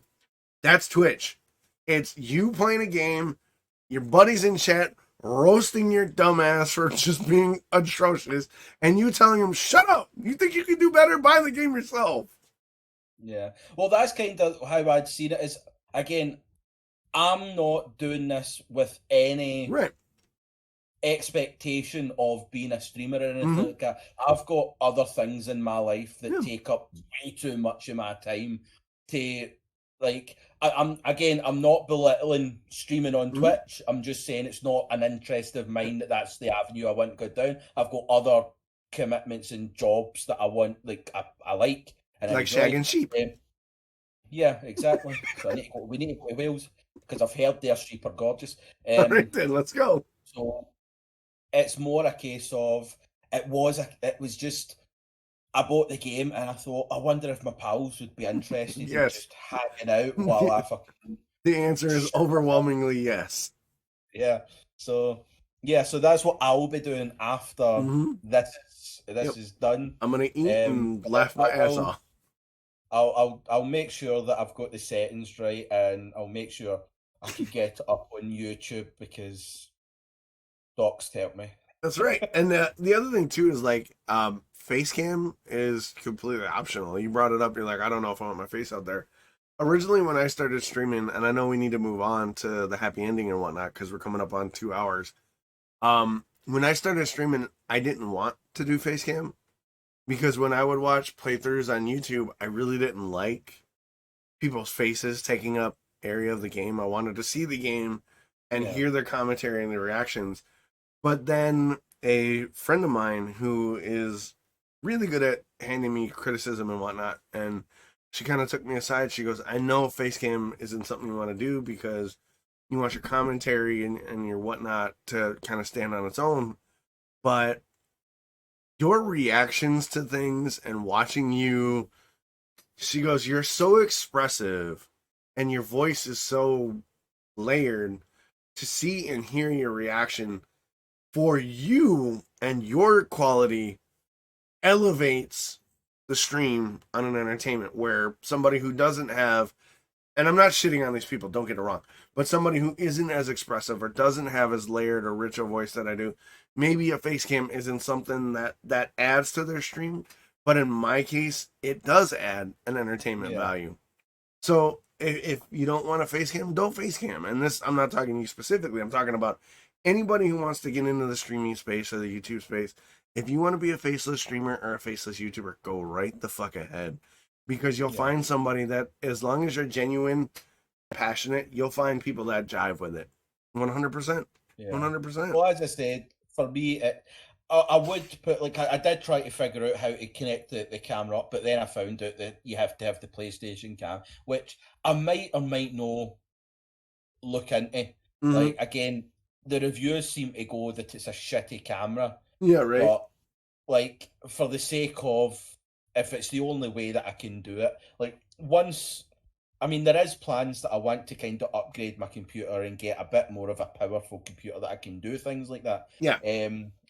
But again, I'm no one to go in with the expectation that I want to do this full time because I'm not really it's not really my cup of tea to say. Right. So, but if it's a case of I've every Sunday or Monday after the podcast when you're editing that, jumping on just bullshitting with a game, showing everybody, like, I'm no lying, I'm the worst gamer ever. I don't just say that to get pity. It's true. I am terrible at games. Like, God when awful. people can actually see it, like, it's like I'm the most unlucky person. Like, everything always goes wrong. Hence my tweet earlier on. So, and my best mate here, he would always laugh and joke and all that kind of stuff, and he wouldn't really take it serious. And then one day he came on a drive with me to work, like when I'd went down to Norwich and stuff like that, and he seen firsthand just how shitty things go for me personally. Right. That it doesn't go normally for other people. Like, everybody, like, even something as simple as, I'm one of these people that I can go in and be behind 10 people at Costa or Starbucks, and those 10 people will get their coffee and everything will be perfect. I'll get my coffee and the ceiling will fall on top of me. No, even something that you would go, oh, the cup lid fell off or I dropped my coffee. Something completely out the blue would happen. Like, I'd get my coffee, I'd walk outside, and an airplane would fucking hit me. Let's not go Like there. that level of fucking... You're my meal ticket. You got to stay safe. So it's things like that. Like last week, normally, like I had two jobs that I literally drove out to the jobs an hour to the job pickup, Uh-huh. and then they told me that they'd cancelled the job. Fuck! Two in one day, and it's like that's not how that happens. It never happens. Like sometimes jobs get cancelled, but it's cancelled like a few hours before. But that was twice in the one day that it got cancelled as I turned up at the door and waited. And it's like just so much happens that you just go, how? But how is it always you? Like really, like it doesn't make sense that everything that goes wrong, it's on you. Like that's why I'm so terrified of this weekend. That this weekend's went well. I mean, I got a free Ramada room Yeah, and they you gave did. me my money back. Yeah, And you it's did. like, oh well, fuck. Like I guess some shit's gonna happen tomorrow. Like maybe my computer's just gonna fucking go haywire and I can't edit. Something that level is like, what's going to happen? I need to know. Cross your fingers that don't happen. This is the one unknown that is not good. Exactly. It's Exactly. like, But so yeah, man, I'm that's looking forward to it. Honestly, it'll be fun while I at it. I think you'll have a great time. oh yeah, I'll not have a great time. I'll be shitting myself, but I'm sure everybody else will have a great time. Yeah. On that note of shitting oneself, let's move on to the happy endings. You want to go first, or should I? I mean, I think you should go first this time. All right, cool. My happy ending this time kind of touches on a really interesting article that I found about Alzheimer's. And for those of you, this is a little inside baseball. I have a fear that when I get older, I won't remember things. Like, I'm not a materialistic guy. I hate collecting stuff. Like, ask my girlfriend. Like, I love minimalism. I don't keep souvenirs. I don't keep trophies and stuff. I don't like stuff. What I love and enjoy are experiences and the memories of those experiences. So Alzheimer's for me is terrifying because Alzheimer's basically makes you forget everything, who your loved ones were, what your life was, everything. And it is like I even eat foods in my diet that specifically say that they will help combat Alzheimer's. Like I'm that terrified of it because I don't want my daughter's first words to go away. I don't want, my travels with Chris in Prague and hanging out with the Czech mob to go away, right? It terrifies me. So when I saw this article that it says basically a Georgia lab experiment shows that CBD reduces plaque and improves cognition in early onset Alzheimer's. I was like, yes, please. I need to read this. So basically what the article states is a 2 week course of high dose CBD helped restore function in two proteins key to reducing the accumulation of beta amyloid plaque, a hallmark of Alzheimer's disease, and improved cognition in an experiential model of early onset arthritis, or not arthritis, Alzheimer's. So basically what that means is, from my understanding, is the chemistry of the CBD has latched onto these proteins, which are TREM2 and Li33. They're important in the brain's immune cell function. The CBD allowed these proteins to work more effectively in clearing out the beta amyloid plaque that accumulates, which is beta amyloid plaque, from what I understand in the article, is just your brain just going to shit. Basically, it's the detritus, it's the waste byproduct of like your brain when your brain sort of starts to Yeah, it's the dead cells and yeah, dead stuff like cells. that when everything So kind of the breaks down. TREM2 and the L33 just kind of flush that plaque out.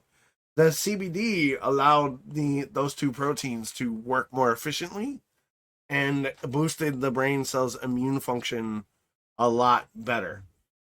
So, researchers state that CBD normalizes the levels and function, improving cognition by more than sevenfold as it reduces the immune proteins. And this was done in mice. The article was done in mice, and because mice are a great analog for human experimentation. I'm not really okay with animal experimentation, like, but I mean, it is what it is, right? Mm. But the fact that CBD, a component of marijuana, which has been for so long demonized, Yeah. like we talked about last week with DMT and ayahuasca, and how it has Yeah. benefits for treating PTSD and stuff like that. And we talked about how this stuff's been around forever. We just didn't do it, or did the Yeah. big pharma basically suppress this shit. The fact that another article has come out and said, yeah, that nasty disease that takes your loved Mhm. ones away, well, we got something that improves that function. Yes, Yeah. more of this, please, for the love of God, more of this. Yeah. And to read something that improves that stuff, it gives me hope. Like we said with the psychedelics last week, the fact that psychedelics are showing relief for PTSD, and now we have more science that CBD improves Alzheimer's and CBD has beneficial effects for cancer. Yes, more. Give me more. Give me all of it. Just shoot it in my veins. Let's fucking go. Like, I am deathly terrified of Alzheimer's. Like, more than I am. I'm scared of Alzheimer's more than I'm afraid of cancer, heart attacks, everything, because memories and experiences are everything to me. I don't have shit. I don't want shit. One of the things, when I met Bernadette, she never had sushi before. We went out for sushi, and she's like, "Oh, you've probably done this a million times." Yeah, but I didn't do this with you. I Mhm. get to experience your joy or your disgust. I get to have the memory of like us being together and us sharing something, and me experience it as if it was new to me. And the fact that there's a chance that I could lose that, oh my god, terrifies me. So research like this and research in the DMT and ayahuasca, man, it just Definitely welcoming. it welcomes me to, like, and it warms my heart. The article goes on to state that we have two classes of drugs that treat Alzheimer's. Um, one class increases the level of neurotransmitters, which also decreases Alzheimer's and works through other receptors of the brain. So that's good. But the article then says, but we have nothing that gets to the pathophysiology of the disease, which means the heart of the disease. The Yeah. pathophysiology basically means this is the root of the disease. We have two classes of drugs that treat the symptoms, but we don't treat the heart. And um, CBD can address the core root of Alzheimer's, is what I'm getting from this article. And the fact that we can get to the root, oh yeah, Yeah. encourages me beyond measure. What do you think? Well, when I mean, I hadn't really read, I didn't get a chance to read the thing because literally I got in from work Right. an hour and a half before we were actually dropping the podcast. When I seen the kind of like the in the document that it was the uh, about Alzheimer's, it definitely piqued my interest because funnily enough, I've done a lot of work for Alzheimer's Scotland, which is a Mm-hmm. charity in Scotland for Alzheimer's. Um, I, I spoke to you before the podcast as well about how every year I host a charity football match. Mm-hmm. I think it was 5 years ago.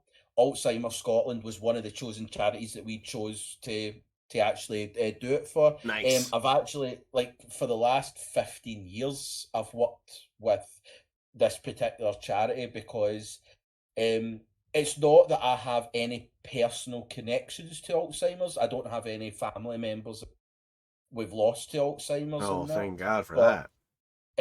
it's just one of those ones that it's always the thought of it, not just personally. Like you'd said that you have a fear yourself. Like for me, my thought is on the family. Like even now, like I'll try and hold it together because even just like nip it, like it really is Mm-hmm. it's an important part of my Oh. being. Like, it hits close to home with me, just from stories that I've heard, people that I've worked alongside in it and seen develop, and kind of it's the impact on the families. Like, we have an advert now. I'll try and find it and send you it, because it's a hard hitting advert, and basically it kind of thing is that there's a woman and an older man at the bus stop, and the woman's pregnant, and the man turns to her and she's like, so when are you due? And she's like, oh, in a couple of weeks. And he's like, so no long left. How first one, or anything like that? It's like, no, this is my first. And it's like, so well, your family will be there to help you out. And she's like, oh no, it's just me and my dad, but my dad's sick. So it's a bit of a struggle. And he's like, it'll be okay, you'll do fine. And then the bus pulls up, and she gets up and then turns to him and go, okay, Dad, this is our stop. Oh. And that's the kind of like, and you're like, yeah, that's what terrifies me. That yeah, fucking terrifies me. that's what kind of made me go, I want to be involved in this. I want to, Yeah.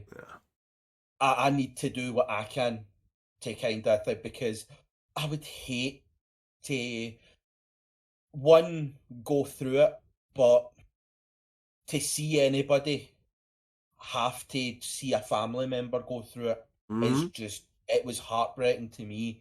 And the fact that this research has kind of been done, and we're seeing it, like as at time is like the plaques, as well as neurofibrillary. What basically happens is it's protein that melds within the brain cells and stuff like that, and it kind of builds up, and it feeds off like dead brain cells and stuff like that. But the scary thing about it is the knowledge that we know is the beta amyloid that you were talking about literally is, it appears on the brain years before like dementia and Alzheimer's sets in. So it's known, it can be seen years and years before. Yeah, but we can't do anything about it. The fact that this CBD can be a possible way of early detection and be able to implement the solution before it can take that point of no return grasp on the thing. And like, it's just, I mean, I think at the end of your thing, it does say that the Food and Drug Administration is scheduled to make a ruling by early June on a new drug, aducanumab. Yeah. I've butchered that with my accent, but I couldn't do it any better, so you're good. So it's like, this one hit home. Yeah, it did. This one definitely hit home, and it's something that, as you said, personally, it just it puts out so much hope that things will get better if we allow people to use their intelligence. Exactly. Like, if we allow intelligence not to be belittled and feared, these things don't have to exist. Right. These things can be a thing of the past. Yeah, look at polio. You talk about how, like, people in the 1800s lived until they were 40, 50 because of the amount of disease and shit that went about. You go further back and people live, like 27 was old age. Yeah. We're living so much longer now that these things, we shouldn't still be having to deal with them. Yeah, really. We shouldn't be having the conversations with somebody that you've lost your dad, but you've no lost your dad. Yep. You've not lost your dad as a being, you've lost your dad as a person. Yep. And it's like, that's not a conversation we should be having Mm-mm. in this day and age. The fact that we have the information, like, this can be seen 15, 20 years before Mm-hmm. it actually happens, Yeah. but we can't do anything because they're no allowing it. Yeah, Like, the drug you talked about, the aducan, I'm gonna call it aducan for short.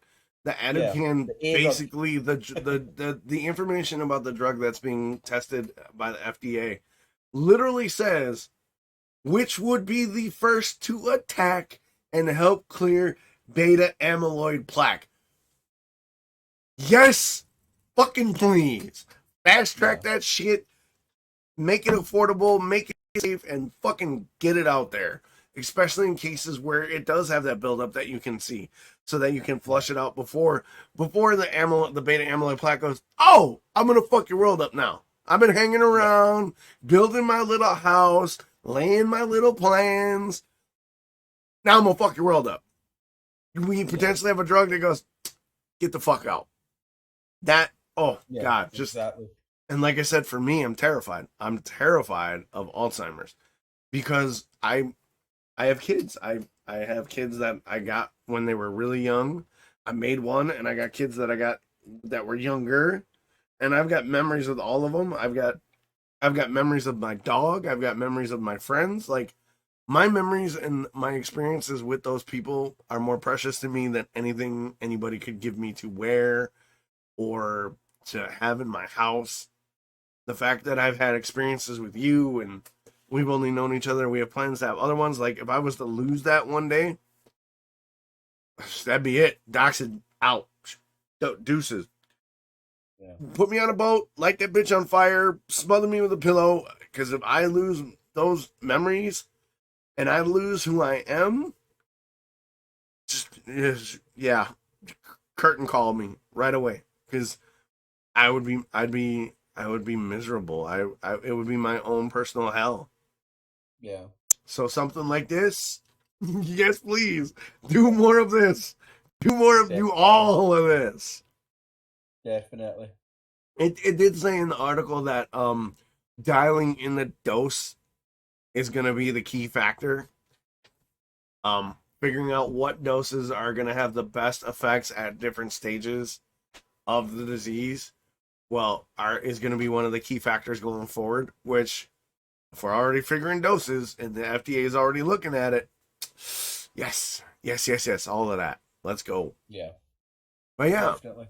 I'm encouraged. And I think that's been a main focus of this podcast, from the space discussion to the our streaming talk has been about hope lately, and this is just more of it. Intelligence is taking center stage, and from that, hope, bro. I'm all for it. So, you had an article that hits close to home. Like, this week's happy endings have hit real home for like both of us, and Definitely, and what I'm even thinking is going on from the space talk and then the rambles about the stream and then your good news and my good news. This just continues in that Mhm. hope of intelligence and being allowed to fucking embrace and go where no man has boldly gone before. Yes, sir.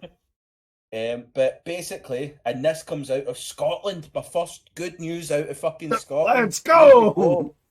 And get ready for it. But basically, it's a world first arthritis treatment for dogs.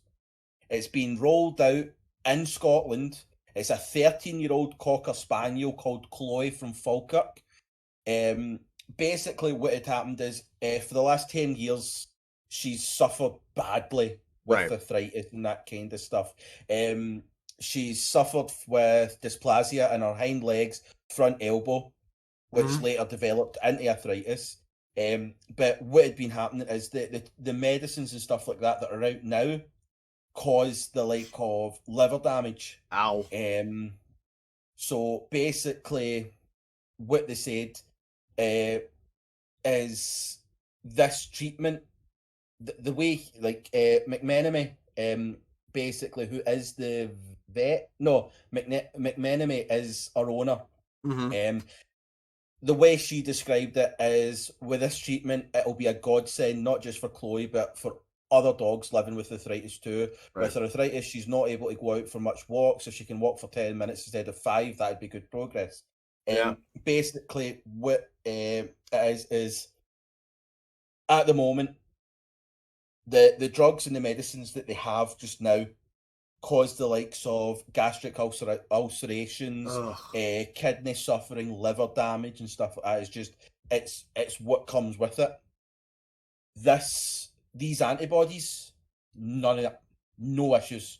All those issues are gone with these antibodies. It is literally groundbreaking stuff. The co-director of Apex Vets, which is the vets in Falkirk that's going to be rolling out this trial, he says the new treatment is a next big leap in science, and that it's just hopeful news. He says, as dogs get older, we have to be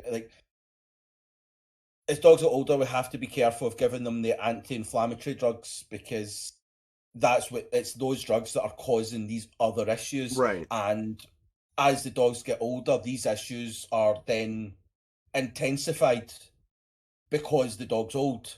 So the fact that these antibodies and this medicine can take that whole thing out, that whole fear and that whole side effect, and basically just hopefully improve the life. As like the owner said, if she can get out for a walk for 10 minutes rather than 5, it's a win. Yeah. And that's where it comes from, is that it's, in some cases, it's not about getting rid. It's about making a better way of life. Yes. It's about making what life they have is fucking best as possible. Quality of life is key. There's so many times where that is not number one on the agenda. But the fact that this, like, it might work, it might not work. Like, this is why they're having to do the trials and stuff like that. But yeah, it's still a major thing. 8 other vets across the country will also be distributing it, but Apex Vets is going to be they're taking the lead. But what I will say is the antibodies have been manufactured in the USA by Zoetis, the largest global animal health company. But the good thing is, coming out of Scotland,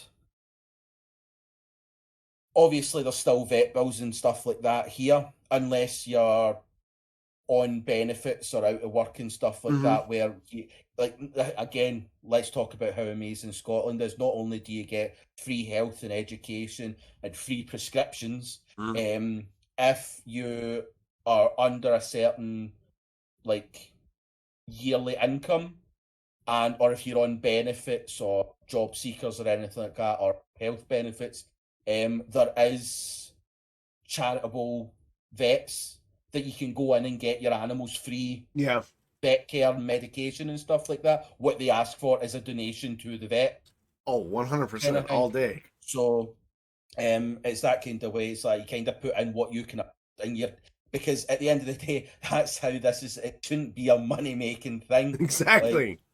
Healthcare should never be for profit. Like, I mean, as in previous thing, I don't. It's not that I don't agree. It's like I don't believe in pets. I don't think the human race has evolved enough to be able to be in control of other species. That's just my personal opinion. That's no on anybody else. If you want a dog, get a dog. As long as you are gonna make sure that dog's life is the fucking best that dog can have. That's the only argument you can have for getting an animal, is that you're going to make sure that everything you put in is to 100% give that animal the best fucking life it could. And that's how it should be. And like, that's how these vets are supposed to see it, is that it shouldn't be about making money. It shouldn't be about that. It should be about helping with it. It's the same with like doctors and stuff like that. The reason why they have to get money is because everybody else is greedy bastards. Like, we grow shit, just like, get rid of money. You don't go and buy your food. It's just given to you because we grow it. You just get it. You're a doctor. You don't have to charge to help somebody. You just go and help somebody.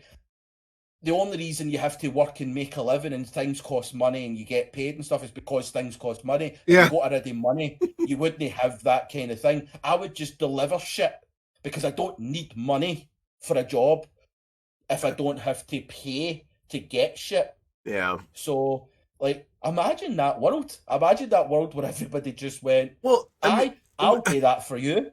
we, it, okay. I don't want to drag the conversation out too long, but I studied anthropology in college, and we had that.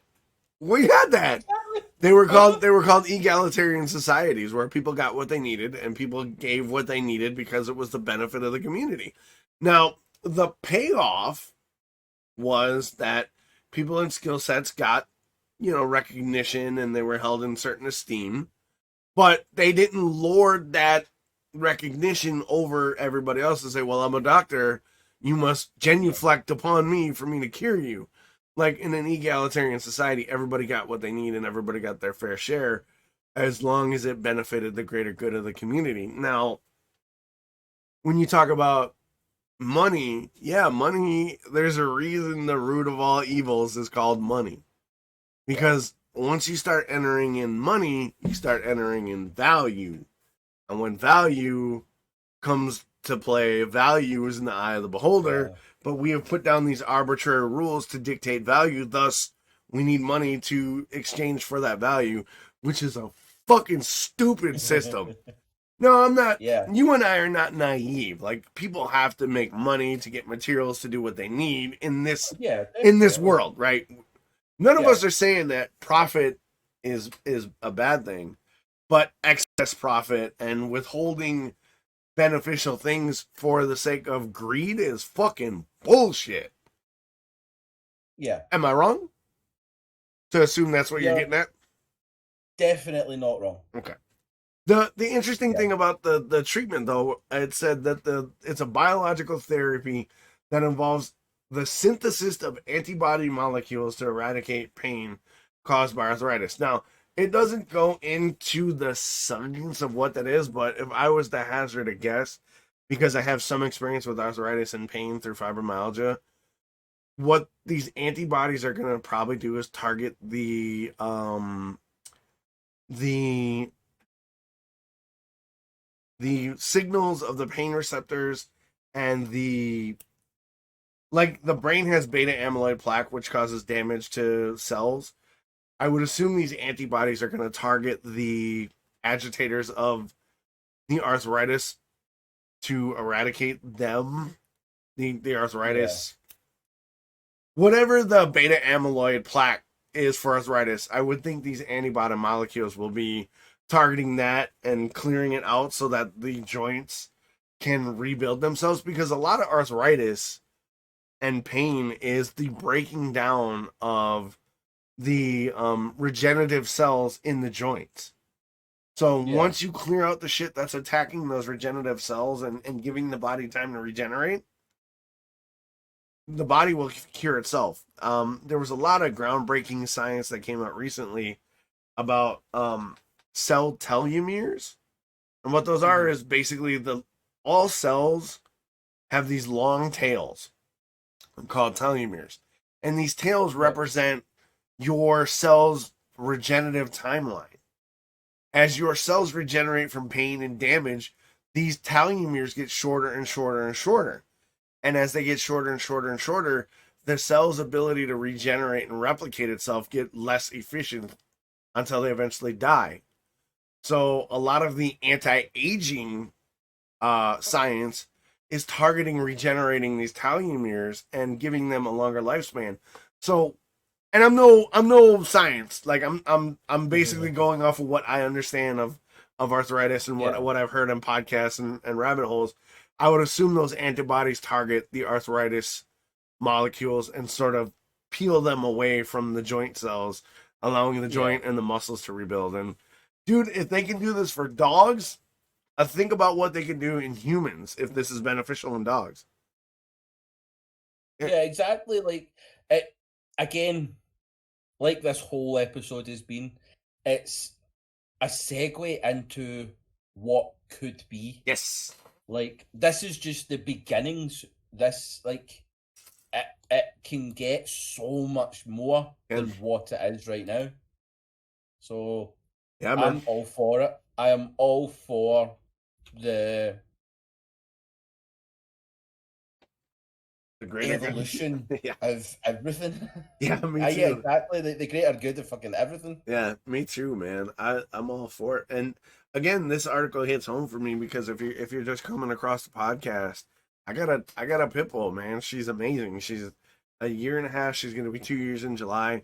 She is the most affectionate, stubborn, silly, goofy. Like, and I've had dogs throughout my life, but she is a level and a character that I have never seen. Like, she's just ridiculous, and the fact that she's gonna live for 10 to 15 years, and those latter years, if this treatment is as successful as they're saying, those latter years will be pain free or less painful, and her quality of life is gonna be better. I am like so thankful because I love that fucking dog to death. I love my kids. I love my girlfriend. I love that dog, and I want that dog's quality of life to be the best, just like mine.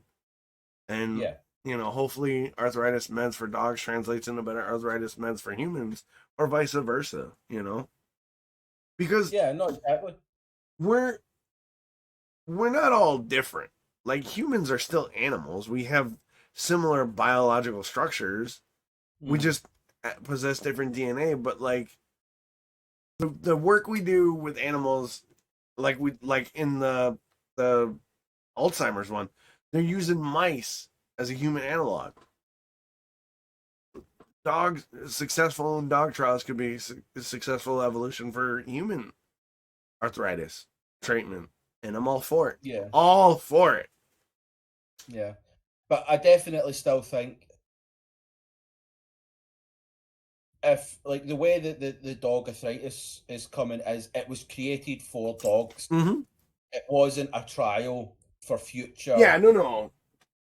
Human kind of trialing, but it's still a good way to kind of go into it. So no, I'm definitely. It's just everything in this episode has been just such a motivating kind of. Let's fucking do shit. Let's fucking go, man. Let's go. Yeah. Science and intelligence first. Greater good. Like, and to be clear, like we have said all podcast, Chris and I are not commie socialist bastards. We want betterment of everyone. Everyone. Dogs, cats. As long as I get more. You're ruining it. Don't go there. We want what's best for everybody. Because only together are we going to make that next leap. Only by being together and advancing ourselves, we're going to make that next jump into space or the deep sea. Because, like space, I love me my deep sea oceans. I do love it some. I want to know what's down there. I want to know if there's a Megalodon hiding in the Mariner's Trench. So that I can avoid the Mariner's Trench, goddammit. Yeah. All right, buddy. Let's wrap it up. We've got a Chris 2.5 in. We're making improvements as always. For those of you that are listening or watching the show, get at us on Twitter. Chris will give his handle in a minute. Get at us on Twitter. Get at us on the YouTube comments. Get at us in chat. Because this is a podcast that is so young that we're still evolving. We're playing with the format. We're playing with the topics. We're playing with everything. And we want to make it the best listening and viewing experience for you guys, the ones. I mean, we're doing this for us because we want to bullshit and hang out and talk about interesting shit. Byproduct is you get to hear a bunch of motherfuckers bullshit and laugh their ass off, and maybe you learn a thing or two, or maybe a discussion starts. And without feedback and critique and criticism, constructive criticism, we can't grow. We can't evolve. So, Chris, tell them where they can find you and what you're gonna do. You're thinking. See me. Yeah. You can get me on Twitter at ChrisC90. You can get us on the YouTube comments. That's pretty much the best place. If you're in the Discord, get us on the Discord. You'll find me in. You're always there. Once it all starts coming up. So just to be honest, your best bet is just to search ChrisC90 and I'll be So I'm everywhere. I'm always somewhere. Yeah, you are. So like I might even be behind you right now. What? You don't know. Facts. But yeah, you can get me most of the platforms. Yeah, just reach out, let us know thoughts, let us know Yeah. anything you want to kind of try and kickstart a discussion. So it doesn't even have to be a topic for the podcast. Right. So I'd love to be able to have a discussion thread on a Twitter, or on YouTube or something like that. That you like something that you feel passionate about, that you want to just have a adult conversation about. Then I'm fucking for it. Yeah. So that's the best place to get me, or you can share word stuff and Yeah. I'll find it. Yeah, I'll find you. I think that's a great thing you just said is having a discussion and just communicating. Communicating and having a discussion like we have is sort of a lost art. And I think the more we can conversate and the more you guys can interact with us, I think it benefits us. It benefits us all. So yeah, get at Chris in the YouTube comments. Follow him on Twitter. Follow his Twitch. You know, just for nights where he's gonna scream like a bitch. I'm Dox Ryan. You can follow me on Twitter and Instagram. Follow the Twitch channel. I'll be doing that 4 nights a week. I'm sure Chris will be badgering me, being like, "You get the YouTube up." I'll be getting that up. So reach out any way you can. Please share our stuff. Rate the podcast. Like and subscribe to the YouTubes and the Twitch, because ultimately, that all that social media bullshit and all the liking and sharing and subscribing shit allows us to continue to do this, to bring it to you, Yeah. to encourage discussion, to entertain you through a pandemic, to maybe cause you to go down a rabbit hole. By doing your part allows us to do this, and we fucking love doing this. Like, I love being a streamer. Being a streamer is one of the few things that I've built for myself that I've actually thoroughly enjoyed. So with your help and your support, we can do more. And we want to do more. We want to reach more people. We want to encourage more discussion. And we want to bring you in and along for the journey. So please, by all means, hit us up. Talk to us. We're all about it, man. Thank you so very much. And we'll talk to you soon. And yep, say goodbye. Bye. Bye.